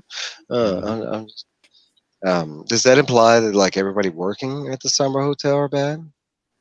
Was that that hostess was she bad? She was very easily influenced by the Zapata. I will say that. And she was the first time that we heard somebody want to do something bad for Zapata. She was willing to take it from her. So maybe, All right, we'll move along. 11th stanza, the writer, and y'all kind of touched base on this, but going back as a new reader, I love this. Like, I was ready for it. Like the fact that Stephen King like added himself, I was all like interested, and but I will agree, I do love the way it plays out. Like them walking up to Roland. I mean, well, Roland and Eddie walking up to him, and Stephen King being like and running off, like no, Immediately, please. yeah, like. Okay, so Roland and Eddie have to face King and have the palaver of all palavers, meeting the twin of the rose. Not exactly the maker they were expecting, but they hear of the origin of the Crimson King and convince King to finish the story. King also delivers a prophecy and a way to be rid of Black 13 within the Twin Towers. Is a question that will be more informative for Trev and Phil. I know y'all don't know about this, but y'all might have comments on it. But we learn of a Todana, which is a death bag.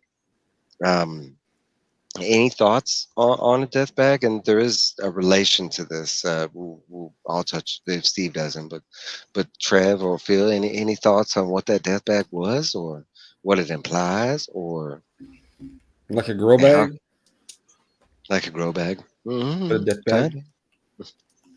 I don't know the term, to be honest with you. We see, like, when they see Stephen King, when they finally meet him, Eddie notices that there's an aura, or like a bag that he knows other people can't see, that for some reason only they can see.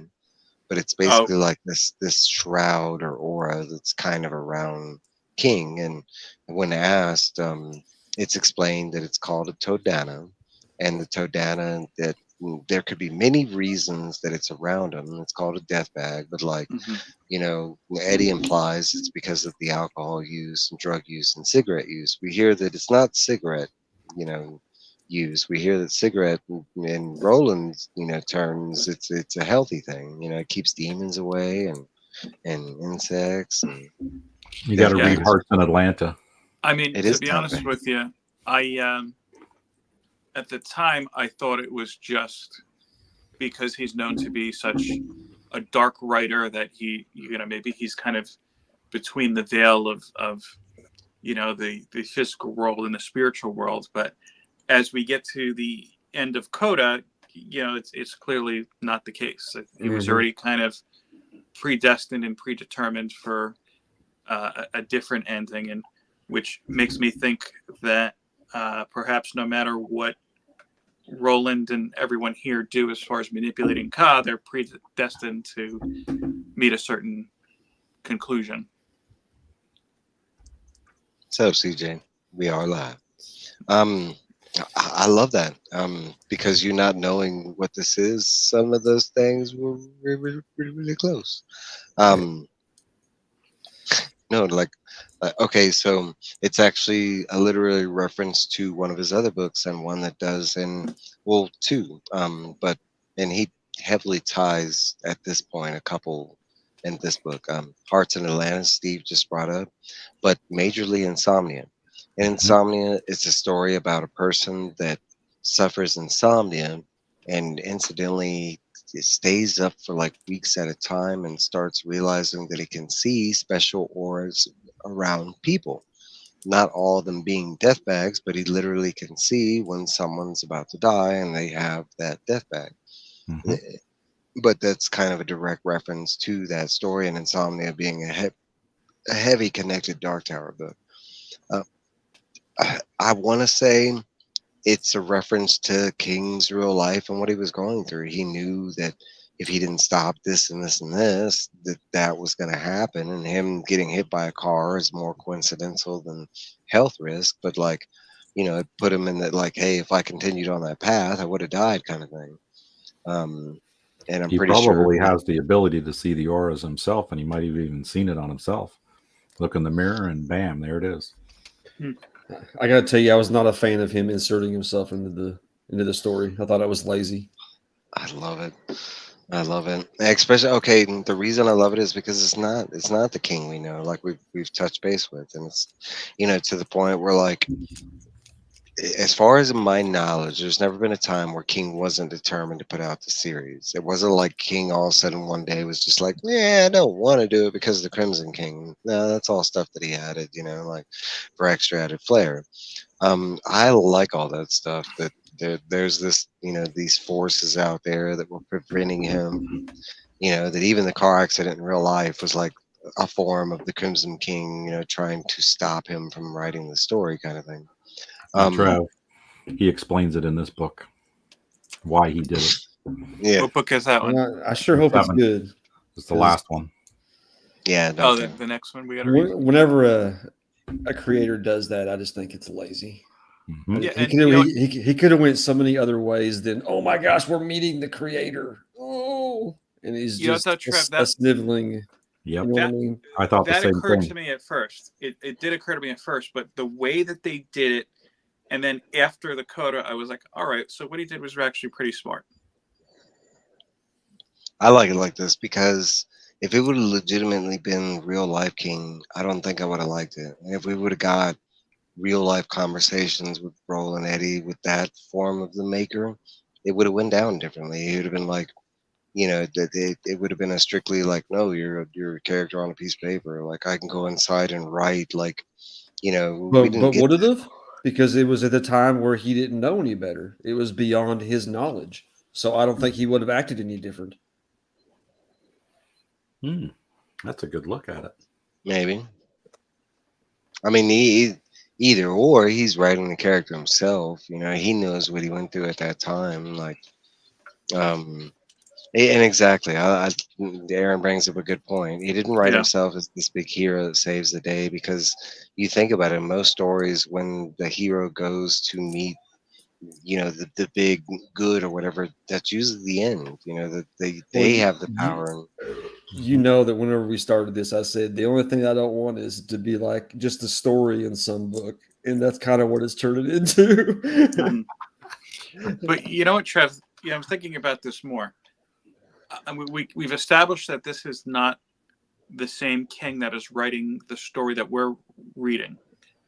Perhaps this is a King that's writing one of these other worlds that they go between. I mean, it's going to be something I'd imagine that we're never going to get a clear answer to. At least Stephen King's not the Crimson King, because that was my worst nightmare. Yeah, that would have been that would have sucked. Oh, that would have been bad. Okay, so I can relay some things to like deter from that. We use the term maker in our world in relation to God, right?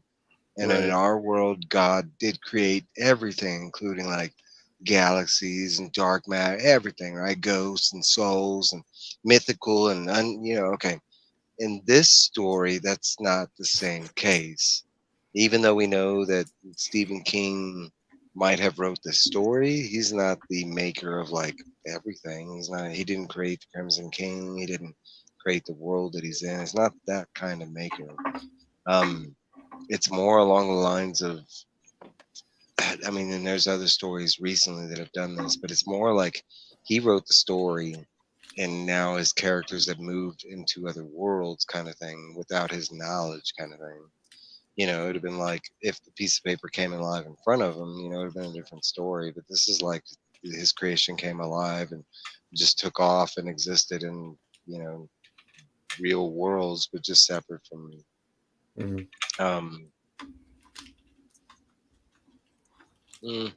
Another foreshadow. I can say that personally, I still love it. I still think it's one of the funner parts of the story, especially the way it's done. Like, I'd say that for me, the cheesier part that comes is when King writes himself, like, and since it's Jake, and that's how Jake gets the key to the door. To me, that's more of the lazy writing. Like, and really, that's only like 2 lines in the book. It's not even like a major thing that plays out to anything, because they could have got the entrance to that key any numerous of ways. One way that we haven't even touched with in this book that you probably already know because you read a little bit of the next book. Looking at you, Trev. Oh, I didn't. I cut it off at the preview. No, I'm looking at Trev. Oh. There was some confusion with his audiobook. And not Trev's fault. It was more his audio. So no, but I generally like that way because I think if it would have been like, I mean, you think about it, within this story, if Roland and Eddie would have went to the maker, that's the end of the adventure right there. I mean, he has the ability to write stuff on paper and it become physically reality. He could have just wrote Roland makes it to the Dark Tower, the end. And that's not what we got. And I think if it would have went that route with the King character, I wouldn't have liked it, kind of thing. Like if they would have went to him and been like, well, explain this. I mean, you think about it. King really didn't give him any explanation. He didn't know about the tower. He knew about the Crimson King, but only because it was birthed from his fear. Like he didn't know of him. He just knew that there was an entity out there. Like more, he knows more about the Red versus the Crimson King himself as a character. Like, and yes, because you think about it, in the Gunslinger, he hadn't written the Crimson King yet. The Crimson King doesn't appear, in physical wording until the later books. But I think that's why I generally liked King being in his own book, kind of thing, because he doesn't do this. This is the only time he ever does that in any of his books. It's not something he does a lot. Like, all right, so let's move on. So 12th stanza, Jake and Callahan. Finally, we're all the way at the end of the freaking book. We finally catch up with Jake and Callahan and find out what happened to them. Finally finding out what happened to the rest of the quartet. Jake, Boyle, and Callahan are back in New York in the year 99. Getting Jake out of a situation, they meet Reverend Earl Harrigan and the Church of the God Bomb and find out that they are only 30 minutes behind Mia/Susannah, but are sent to the hotel instead to retrieve Black 13. After robbing a maid, they head to drop off Black 13 under the Twin Towers. Then they head to the Dixie Pig with a brief rundown of battle linguistics by Jake. Oig finds the totem left by Susannah. They boast up and head inside, battle ready. Not really any questions in this part because it is a big chapter and then it's more, just some cool things that happen during the part. We get like the whole like progression of Callahan and what happens during like modern time leading up to the Dixie Pig. We get the whole story of like the totem and stuff like that after that. But did anybody want to add on this stanza? I like what they did.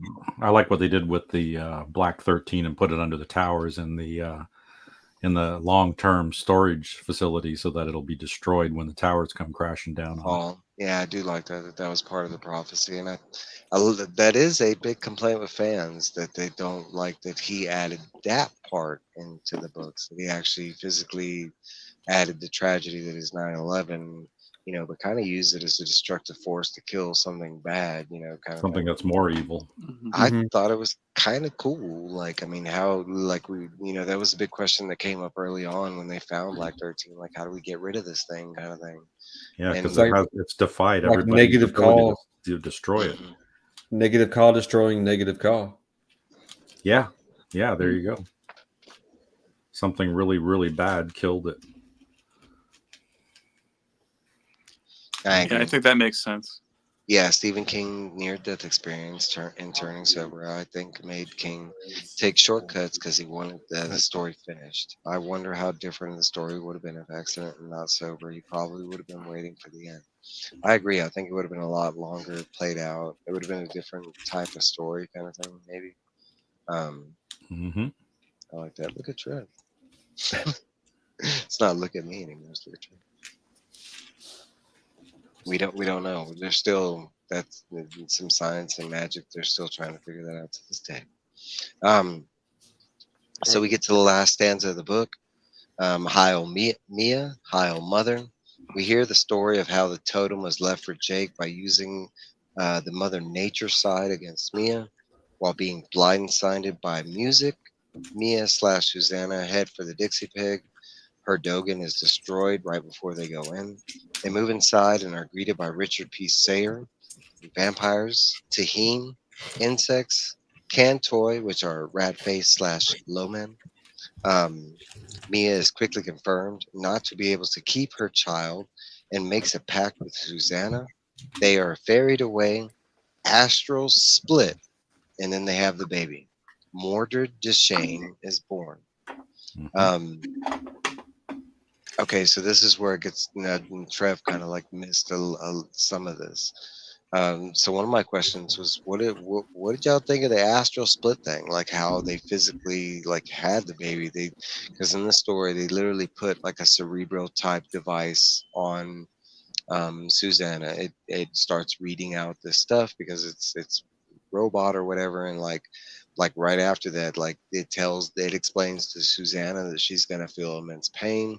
It's not a shock that goes through her body, it's something else, but like, and I want to say it's something plasma related, but like they shoot her full of something, and like basically their entities are split and made physical, and then that's when Mia has the baby.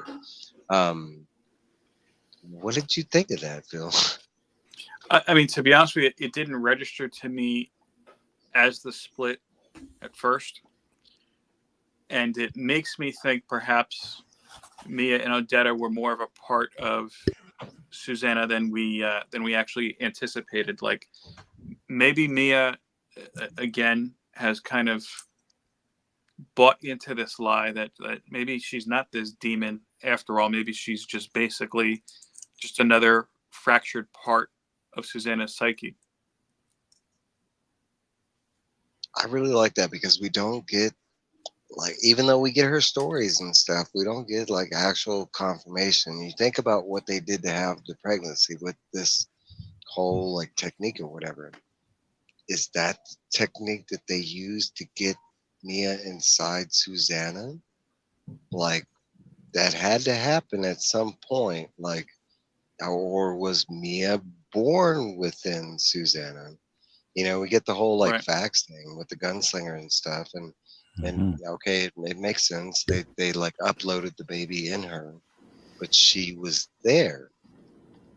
So either they've done this process with Susannah, and Susannah just like either mentally blocked this out, got hypnotized, just which I feel like that would be a part of the story that we would have got if that happened, or Mia was always there and just has these like weird recollections that are put into her by this, red force kind of thing.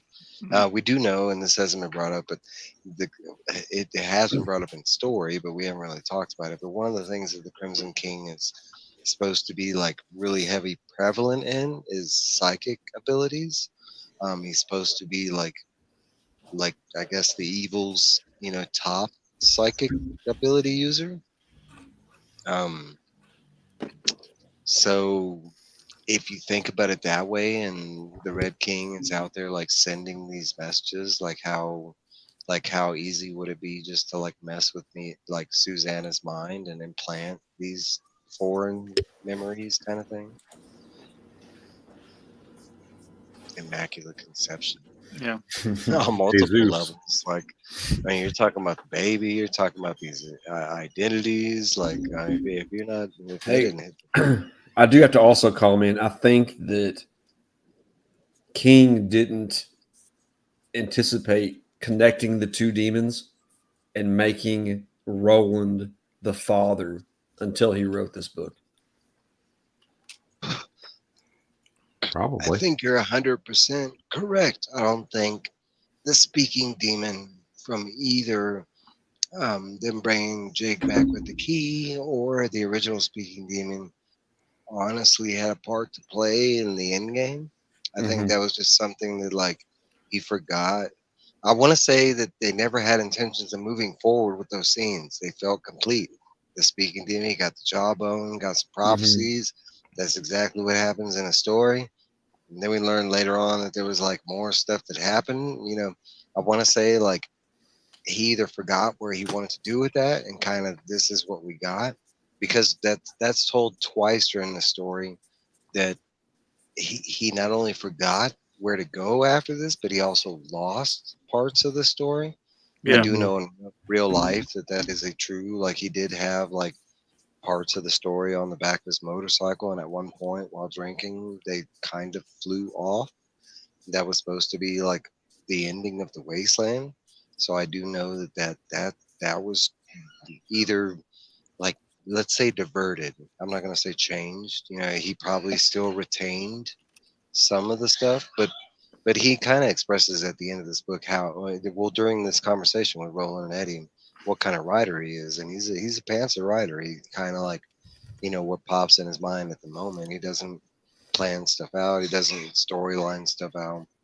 Um, so I want to say that there's multiple instances within the story that we could have got a whole, you know, many completely different stories, to the point where, like, as you're reading this throughout each book, you might have thought that the story was going to go this way or that way. And I think that's natural because he had it that way. Like, he probably thought the story was going to go this way, and instead we went this way, you know. That's another part that I really didn't like about him inserting himself, is going back through his writing, reading about his writing. I really didn't find enjoyment in that. Oh, I love that part. That's actually one of his most popular books, is his story on writing.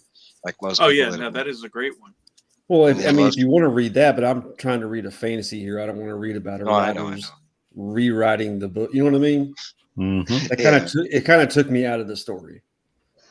Well, honestly, okay, so a lot of people are confused by the coda, and for explanation, coda is the definition of finale of something, usually at the end of a ballet or an opera, but coda, by like the use of it, is supposed to represent the end of a story. But the way this reads, it's more like a diary, and it's like most people skip this part because it reads like a diary. It doesn't read like the ending of the story.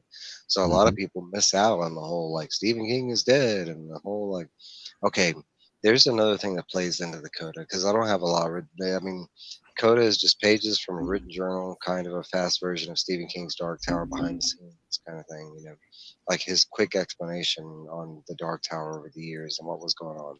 One of my favorite things about that is the real life inserts from Joe and, you know, his Yeah. kids and stuff like that. I love that, because that's actually like real life, what they were doing at that time with his wife and kids and stuff like that.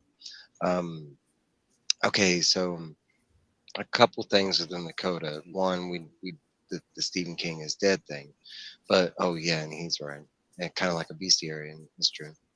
I got lost where I was going. Damn it. No, but I there's a can couple understand things. how something like that would be nice if you're a big Stephen King fan. If you read all his other books and you get all the other connections and stuff, I can understand how that would be.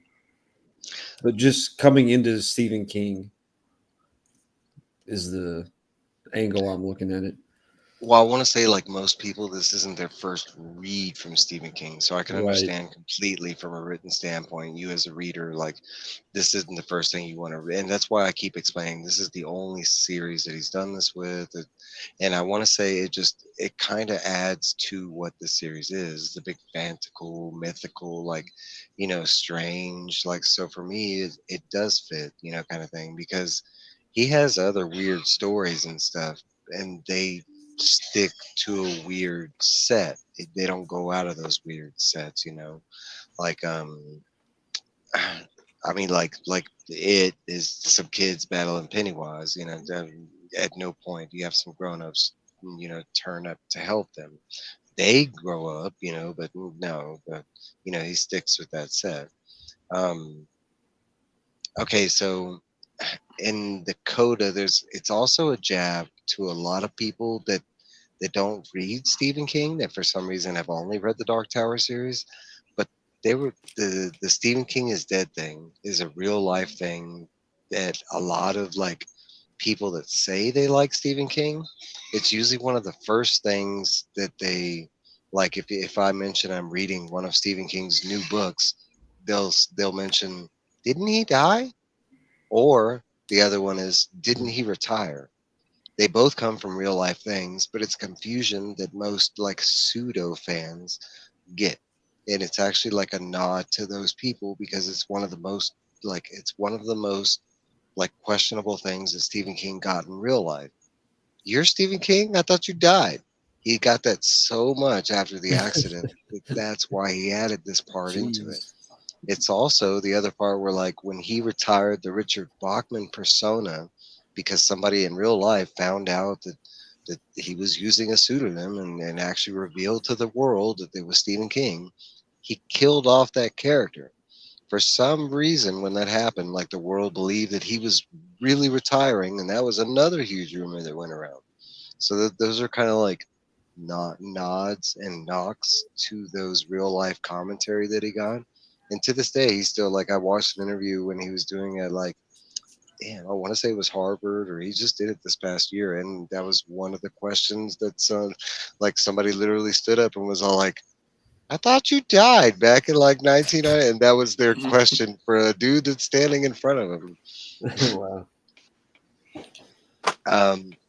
But that is this book. I want to say there's some other, like, small little Easter eggs. So we got Black 13. Anybody, you know, it put the 13s together, like Richard P. Sayer, 13 letters, you know, yeah, all the 19 and 99 being of the good and 13 kind of being the bad, you know. I just thought it was kind of interesting, and tell me if I'm wrong, but is this the first book where there's no mention of the Thinny? Yes, we get Toadash a lot in this book, and they're to the point where, like, I had to go back and forth to look up what Mia and Susannah were doing when they were palavering, but and they're Toadashing. But the Thinny is, yeah, I want to say the Thinny is a side effect of the Toadash and of the world moving on kind of thing. You know, it's like worlds touching kind of thing, and the Thinny appearing. I always thought the Thinny was just kind of like remnants of maybe the worlds that have already Moved passed. on. Yeah. That too. I actually, that I don't know. In the Mist is where we get most of our Thinny stuff. That the connection with that story, the Mist, is a huge, like, Thinnies play a major part. But in that one, it's like we do experiments and we open a door to, like, another world, and the Thinny comes out of that. So I want to say, like, it. I mean, but it could go either way, because especially with the story, we're talking about worlds, you know, mixing and moving on. I also thought, by the way, in this last code, two other things popped out that, you know, you were just talking about people asking Stephen King about retiring, and it seems like this Stephen King here is like talking about retiring once the Dark Tower is finally done, which. This Stephen King, I mean, just from the conversation role and Eddie, he didn't want to be a writer in general. Like, he didn't, like, he didn't like that life of it, and that's the opposite of Stephen King. He loves being a writer, like, kind of thing. And like, it also, I'm sorry. Go ahead. I was gonna say he took the fame, like, quickly after his first two books. He was out front. And that title, the King of Horror, it got attached to him quick. And I thought it was also an interesting kind of move where he sees the movie, was it Armageddon? He's like, oh, that might not be a bad ending for the series. So I could think of people automatically being like, what are you talking about? I mean, like, he does do that with the timepieces and stuff, because I don't know how many people today have seen Armageddon. You know, it's not one of those, like, you must see, like, back in the day it was when it came out, soundtrack and movie, you know, but nowadays, I mean, but that's kind of like, you know, some of his references just fly over your head because of that, because he's, you know, picking and choosing from when he was writing the stories kind of thing. And especially since it started in the late 70s, you know, I'm pretty sure there were, like, references that I didn't even catch, you know, that, you know, maybe because I just wasn't old enough at the time. Kind of. Yeah. Even in these rereads, I'm still catching different stuff, you know, I mean, because there's so much stuff that's layered and hidden, and, you know. Thank God. The Dark Tower's in Deadpool in the theater, I wish. He's drunk. Gotta be. The tower. Let's see. What y'all think of, like, some of the new enemies, like the Dixie Pig? Like, we got insects that can talk telepathically. We got different levels of vampires. The Sisters of Illyria. You got Ori going crazy. for the first Yeah, time. wait, that hasn't got there. That's not in this Oh, book. so I'm sorry. In Damn this it. book, in this book so far, Jake and Callahan did not enter the Dixie Pig. They literally Okay. My bad. they literally put their hands on the door, They're and on they the were about. doorstep. I Yeah, don't know they're why this about to. damn thing had that whole part at the end of this book on the And audio you It's book. missed good. the It's good. whole It's birth. It good. didn't cut it off or anything. It was went straight into that part from the coda. Okay, so It's all I part of can. the coda. Somebody So let screwed me up and explain. spliced. Yeah. Because the birth is really fun too, and then you might have missed that. What's up, Bill? How you Yeah, doing, Bill? I missed the exact so with the birth, what happened? She had the baby, and that was So it. Or they're what? so she is grabbed by some tahine, and for reference to some people that don't know what that is, that's people that are like half creature and half, human. They usually have like Mhm. animal heads, but she's grabbed literally by like a raven kind of tahine, and I can because that's Big bird. one thing that the audio just misses, but in the real books you get all this cool artwork. This book is done by a different artist, which I'm forgetting. And I can easily look up. But you get some cool stuff. But no, she's literally grabbed by this tahine, and I forget what the other tahine is. Is it a bulldog? There's one that's a rat head, but that's the I thought nurse. the bulldog was a mask of a bulldog over the rat. It could be because a lot of them do wear the masks. Yeah. So here you go. Here's Yeah. hold on. Yeah. Like he's in his white, like he's wearing like kind of waiter attire, and it's just like a bird's head on like a human. That's the one that. Oh, never mind. Haven't got to that part yet. So basically, she's in the Dixie Pig, and she's greeted by like Richard P. Sayre, and Sayre's like, "Hey, Mia, how's it going?" Mia's like, "So you told me 5 years," and Sayre's like, "Nah, and you're not gonna have no time. We basically gonna take the baby, and it's our baby, and see you later." Um, so right after that, she's grabbed by the tahine, and I want to say it's two tahine. For some reason, I'm thinking, and it's Daryl Anderson is the artist. Yeah, there were two of them. Yeah. And she was carried along. And she's basically ferried to this back room. As she's ferried to this back room, she sees a painting of what she thought was Arthur Eld. Yeah, that part was a It little is rough. Arthur Eld. I got It is. see. I listened to all that. It just passed whenever she got taken to the back room. So she goes back there, and there's a doctor, and he's like some weird, like mad scientist doctor, and he gets mad at the teen, and there's this weird, like thing where Richard P. Sayre has to, show his big boy stuff, and he gets mad at them, and then after that, they put like it's like these cerebro, it kind of like Professor X and the cerebro thing. They put that on her head. It shocks the hell out of her, but it's not. They say it's not electric, but like It only shocks her because she's resisting. If she doesn't resist, it won't hurt her. Yeah. And there's a voice that comes on from the Positronic headquarters saying that this is welcome to this system. And it's And asking then her name. yeah. And she doesn't want to. She doesn't want to tell her its name. That's when Yeah. she gets injured, and after that, the machine like siphons activates out the baby literally, out of her and puts it into Mia. Yeah, It's literally like a fax machine. They like split bodies. So Mia's on one bed and Suzanne's on the other with Susannah's on these the things other. attached to their heads, and they're attached to each other. And the baby's draining out of Suzanne and into Mia. And then basically Suzanne turns back to her normal self. She loses her legs and she's her normal self, and Mia is laying beside her as a Having the human baby now. with the baby now. And then it doesn't go past that, which I hate that. I'm ready for Mordred. But the very end of it is there's just like Sayre grabbing. It's like Susanna closed It her doesn't eyes sound and like I bore missed down. much. Well, there's Susanna a battle closed that her eyes and ensues. bore down, and she felt the pain beginning to flow out of her like water whirlpooling its way down a dark drain. She also felt the deepest sorrow she had ever known, for it was Mia the baby was flowing into. The last few lines of the living message Susanna's body had somehow been made to transmit. It was ending. Whatever happened next, the part was ending, and Susanna Dean let out a cry of mingled relief and regret, a cry that was itself like a song. And on the wings of that song, Mordred Deshane, son of Roland, and one other. Oh, can you say Discordia came into the world? And that's literally the last lines of the book. Yeah. Or there's the Kamala. Kamala, come cast, the child has come at last. Sing your song, sing it with. It's got this whole. Come, Yep. chameleon.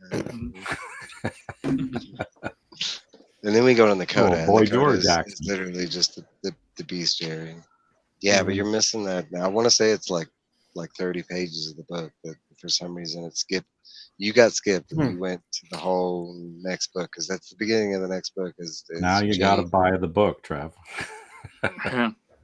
Trev, were you listening to like the Audible version or?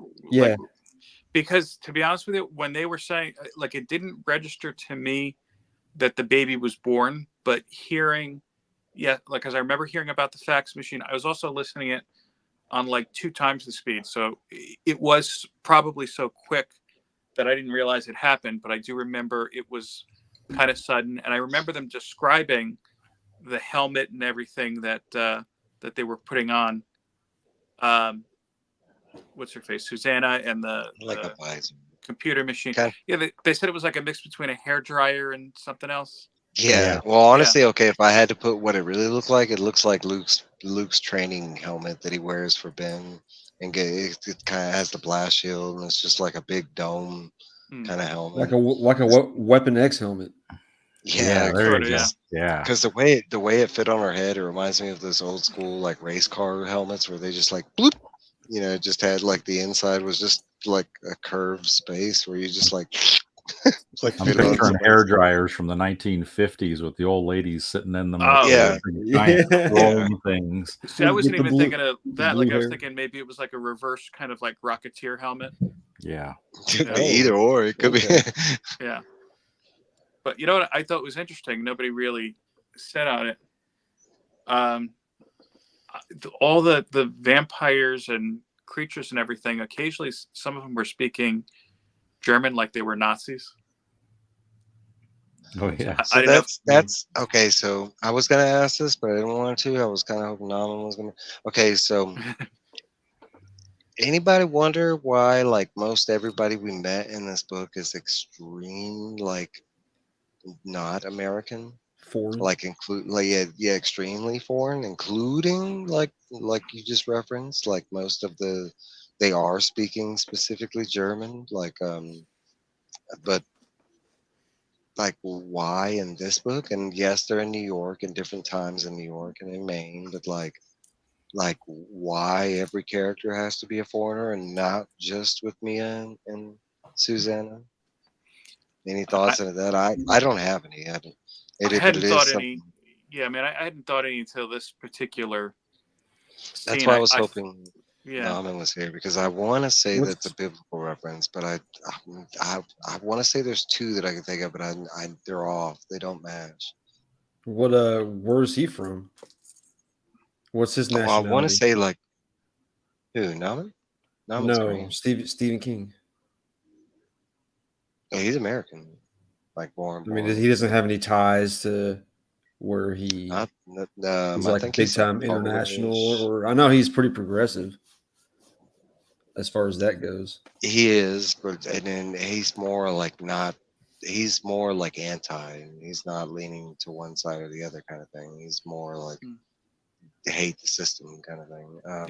They probably did the German thing and the foreign thing so they would just be automatic hate for the enemy, the bad guys. So you have a distinction between good and bad. Just like when we were kids with the cowboys and the Indians, right? It was a distinction. I like that because that was my thoughts with the TikTok man and the whole like introduction with the Nazi thing. Yeah, so blatant automatically to a different hate degree. Mm-hmm. Yeah, I want to say it was like that because that is a question that comes up because it's not something that happens with every other book, and we do go to New York many times throughout the series, and that's not the case when we meet these people.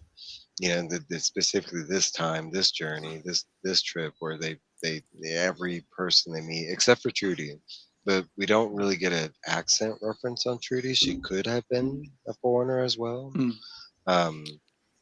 No, isn't Calvin Tower? Calvin Tower's a foreigner, isn't he? And Aaron Deepno. And Deepno and the 80s Cullum's arch enemy. Cullum's not. But that's who Roland and Eddie meet. Not, and they're not in New York. In New York either. They're in Maine. Yeah. Oh, yeah. Maybe it was another Stephen King book with Nazi vampires that just hadn't come to fruition yet. It's going to be a future connection. That could also, because there are. I mean, this dude reads and watches so much. You never know. There you go. Okay, so any thoughts on his comment about how Roland looked?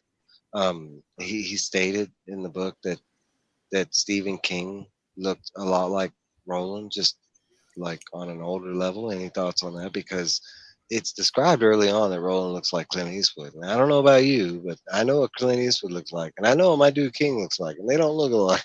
Not at They all. don't. What's up, Chaney? Glad you made it.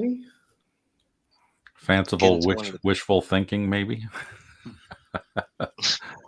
Hubris. I mean, okay, so that's a part. I am just as dashing as Clint Eastwood. Yeah, that's supposed to be one of the parts you're not supposed to like. Like Trev mentioned, your creator comes in and he's like, "I'm the maker." Well, that's what you don't want your creator to say. Yeah, I look like the main hero. It's not me, but he looks just like I actually had to go look up a freaking picture of Stephen King, and I was like, no, that's not how I'm going to picture Roland. Okay, now granted, he's supposed to be modeled after Clint Eastwood. It's never stated that he looks exactly like him, and the way Roland's described, he's not exactly handsome, but he's not ugly either. So, like, honestly, that's kind of how I look at Stephen King. He's not exactly ugly, but he's not exactly like handsome either. He's not like just a lady average. guy. Yeah, I don't know. I always thought he's described as handsome, but like you get a really attractive female that has a scar on her face or something. That's kind of how I thought about Roland. That's how he's his like an eyes attractive person, but something messed up. See, I think one byproduct of, even though I didn't see it, knowing that there is a film with Ursus Elba as Roland, every time I hear Roland, when I'm imagining it, I'm like, oh, that's Ursus Elba. And I have to remind myself, well, that's not really how they initially pictured him in the book. But I keep going back to Elba. Yeah, he's way too good looking. Yeah, he is. But I like Elba as Roland. No, but I'd like, honestly, and I've heard people throw out names, but I kind of go with Rick from The Walking Dead. Like, he's not exactly like super handsome. He's not exactly like, he's kind of right in there. He has like a regular like look to him. And that's kind of like how I pictured Roland. Because even though I grew up with the whole Clint Eastwood, even the artist, he kind of modeled that after the way Roland looks. I never had that in my mind. That it looks like Clint Eastwood. Like, I wouldn't picture this dude on a movie set kind of thing. Yeah. People are partying like crazy outside now. Fireworks are going, baby. Fireworks are going. Yeah, it's Canada holiday weekend, huh? Yes, it is. All right, so me too, man. I wish I kind of want casting like that. Like, if we do get Roland one day, I don't want him to be like somebody that's been Sexy Man of the Year or something like that. I kind of want him to be like I want him to look fierce, but at the same time look average. You know what I'm saying? Like a guy. Yeah, he's got to look like me. I'll be Roland. Do it, There Steve. you go. I got the voice for it too. All right, so just need a wig. Go ahead. I would say if we had to cast a Roland, I would say not a Walton Goggins, though. I think he'd be a good Walter.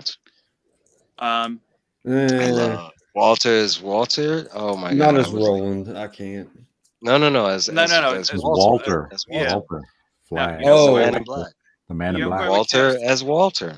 Walter is Walter. Think of the actor's name at the moment. Bryan Cranston from Breaking Bad. I could do Bryan Cranston. He was married to. Say my name. He was married to Jennifer Aniston, not Brad Pitt, the other guy. Married to Jennifer Aniston. Justin. Not Justin Bieber. No. And Googling. Damn. And Matthew McConaughey was a great Walter. I did love his. That's actually my favorite part of that movie is Matthew McConaughey's performance. They added some weird stuff. They He said rocks. Justin invisible. rocks. Justin Thoreau, yeah. Thoreau. Yeah, he was in this. He was in an HBO series. I still didn't watch the last Yeah, season of, Justin. called Oh, The yeah. Leftovers. Mm-hmm. And since I Oh, saw the him in that, leftovers. yeah, I could see him. Who is Walter or Roland? as Roland. I could see him as Roland. Yeah, I guess I Yeah. could see him.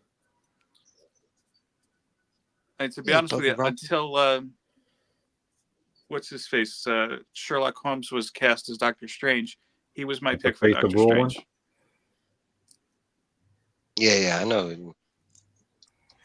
I could do that. Nice. Another person that for some reason that hasn't come up, like I don't know why, because he's modeled after his dad, but Scott Eastwood, and he is in acting, like, and to me, he's not like super overly handsome kind of thing. He still kind of fits that rugged Clint Eastwood thing. Looks like his daddy. I don't know. All right, so let's get to the best part. I want to hear. We're at the door, the doorstep. The doorstep where the last book is coming. Like, what y'all think's gonna go down? We're about to, like, Trev's got a little, but there's a lot that happens in this book. The Dixie Pig is a small part, but we're getting the conclusion to what it goes down in the Dixie Pig, and then after that we move on. And I can say we get some Thunderclap, we get some Dark Tower. We got prediction. Where y'all think it's gonna go down? Phil, I want to hear what you got. Well, what I'm hoping, I don't know if it's necessarily going to happen, is I think that there's going to be a big shootout, or so to speak, in the Dixie. And I'm hoping that they're able to at least get away with the kid, because maybe it's because, I have kids, like when they started getting more into, like you were saying, the picture and everything, I was like, okay, I don't know if I could continue. I'm thinking that because the next story is the last part. Am I right? I'm thinking that we're going to see really Roland's kind of true colors show at this point. I've said kind of in the end, I think that he is going to once again choose the Tower over the Tet. I do think, because I know people are complaining about the ending, even though I don't know what it is. I think it's going to be one of those things where, because he chooses the Tower over the Tet, he loses and transcends to, again, at least another world where we're at the beginning of how everything started, which I could picture myself being pretty pissed at. I'm starting to think, because we see some of the changes in Eddie and some of the changes in Susannah, that they are becoming more powerful gunslingers, though I suspect Susannah's not going to survive. I wouldn't be surprised if Eddie loses a limb or two, kind of like Roland. And Jake, I'm still kind of iffy on. I initially thought Jake was going to get killed again, but I think Jake is going to become the antithesis for Roland. Whether that means that Roland's going to kill him, or whether that means that he's going to become basically like Walter, or more like Walter, I don't quite know yet. Damn. Some deep stuff. Some stuff I can say you're right. Some stuff I can say you're wrong. But still some deep stuff. Trev, what you got? What do you think is going to happen for our quartet, our characters? Who do you think is going to make it? Who do you think is going to die? I'm still sticking by, for the beginning, I think all of them are going to end up dying, but they're not going to be sacrificed. They're all going to willingly die. I think they've all come to accept that this is their quest that they're going to end their life on. And kind of like what Phil said, I think Roland's going to reach the tower because of their sacrifice, and somehow is going to kill the Crimson King, or reset the tower, and kind of just throw everything into a start over phase. Very interesting. Very interesting. Let's see if I got any other questions on top of that. Steve, you got any other questions for these guys? I can say this episode will be broken into 2 parts. I'm actually trying to figure out how we're going to do the 2 parts because there's a lot that happens in the next book. We not only get new That's characters in the last book, we're about to meet one, but Mordred Deshane. We're about to see some old characters that we haven't seen in a while. One thing I didn't hear from the new guys is y'all don't think he's going to throw in any other, like, connecting characters like Callahan? You think that was a one-time deal? You don't think And we'll see some other? it wouldn't surprise me, but it's not my focus. I think because this is really, my kind of like dipping of the toe, I guess you could say, into Stephen King's stuff on a bigger level. I am finding, maybe I've been exposed to more King than I thought I was, but this is the furthest I've gone with any of his work, I guess you could say. I love it. I want to thank y'all for taking this adventure of a lifetime kind of thing, because it is a weird place to start within his like mythos. Yeah, let's just go with the top, versus. No, but I will say we got a lot of stuff coming. The next book is his biggest, of the series. It does like complete a lot of stuff. There is stuff that's left open. But for the most part, I can say all questions do get answered in this next book. But I mean, from where we are to where we're going, but we still got a lot of adventure to go. I want to say 3 in general, specifically, and one we touch base with. That's the Dixie Pig. That's the first one. Well, like you said before, the Thunderclap is Mordor. Yeah, that's number 2. So we're about to jump into Mordor, huh? And we've met a third. I mean, we've met a third. Some of the play, but with Castle Discordia, we're going there. Well, I guess adjacent to it. I don't know. I don't know. We'll get there. But there's a lot. No, but I think at this point, this is for me, and I think y'all's predictions line up with that. At this point, he's not holding our hands and hiding like the ending of this book. I think at this point it's pretty prevalent on some things on where it's going, because in both of y'all's predictions there are like some similar things that are very much correct. Like I'll agree with Aaron, and some of it's wrong, but y'all still have the same line of thinking, and I think that's kind of, I think that's kind of how Stephen King has led us that way. So I think as long as you stay within that, you might not like where it's going, but like it's kind of where it's going, kind of thing. Everything's 19. There is like an Easter egg, maybe some thoughts, but this might be hard to do. I don't remember if the audiobook did this. I've mentioned this before, but at the beginning of each book, there is one word and tied to a number. It's usually 19. I would just want to reflect. This one was reproduction, and it has 19. And then under it, mysteriously, there is the 99, like, itty little bitty down there. When y'all start the next book, like, listen to that word. It's important. Other than that, we will be here in 2 weeks. I don't remember the exact date. July something. I have it like on the timeline or whatever. Should be the 13th. There you go. Thanks, Trev.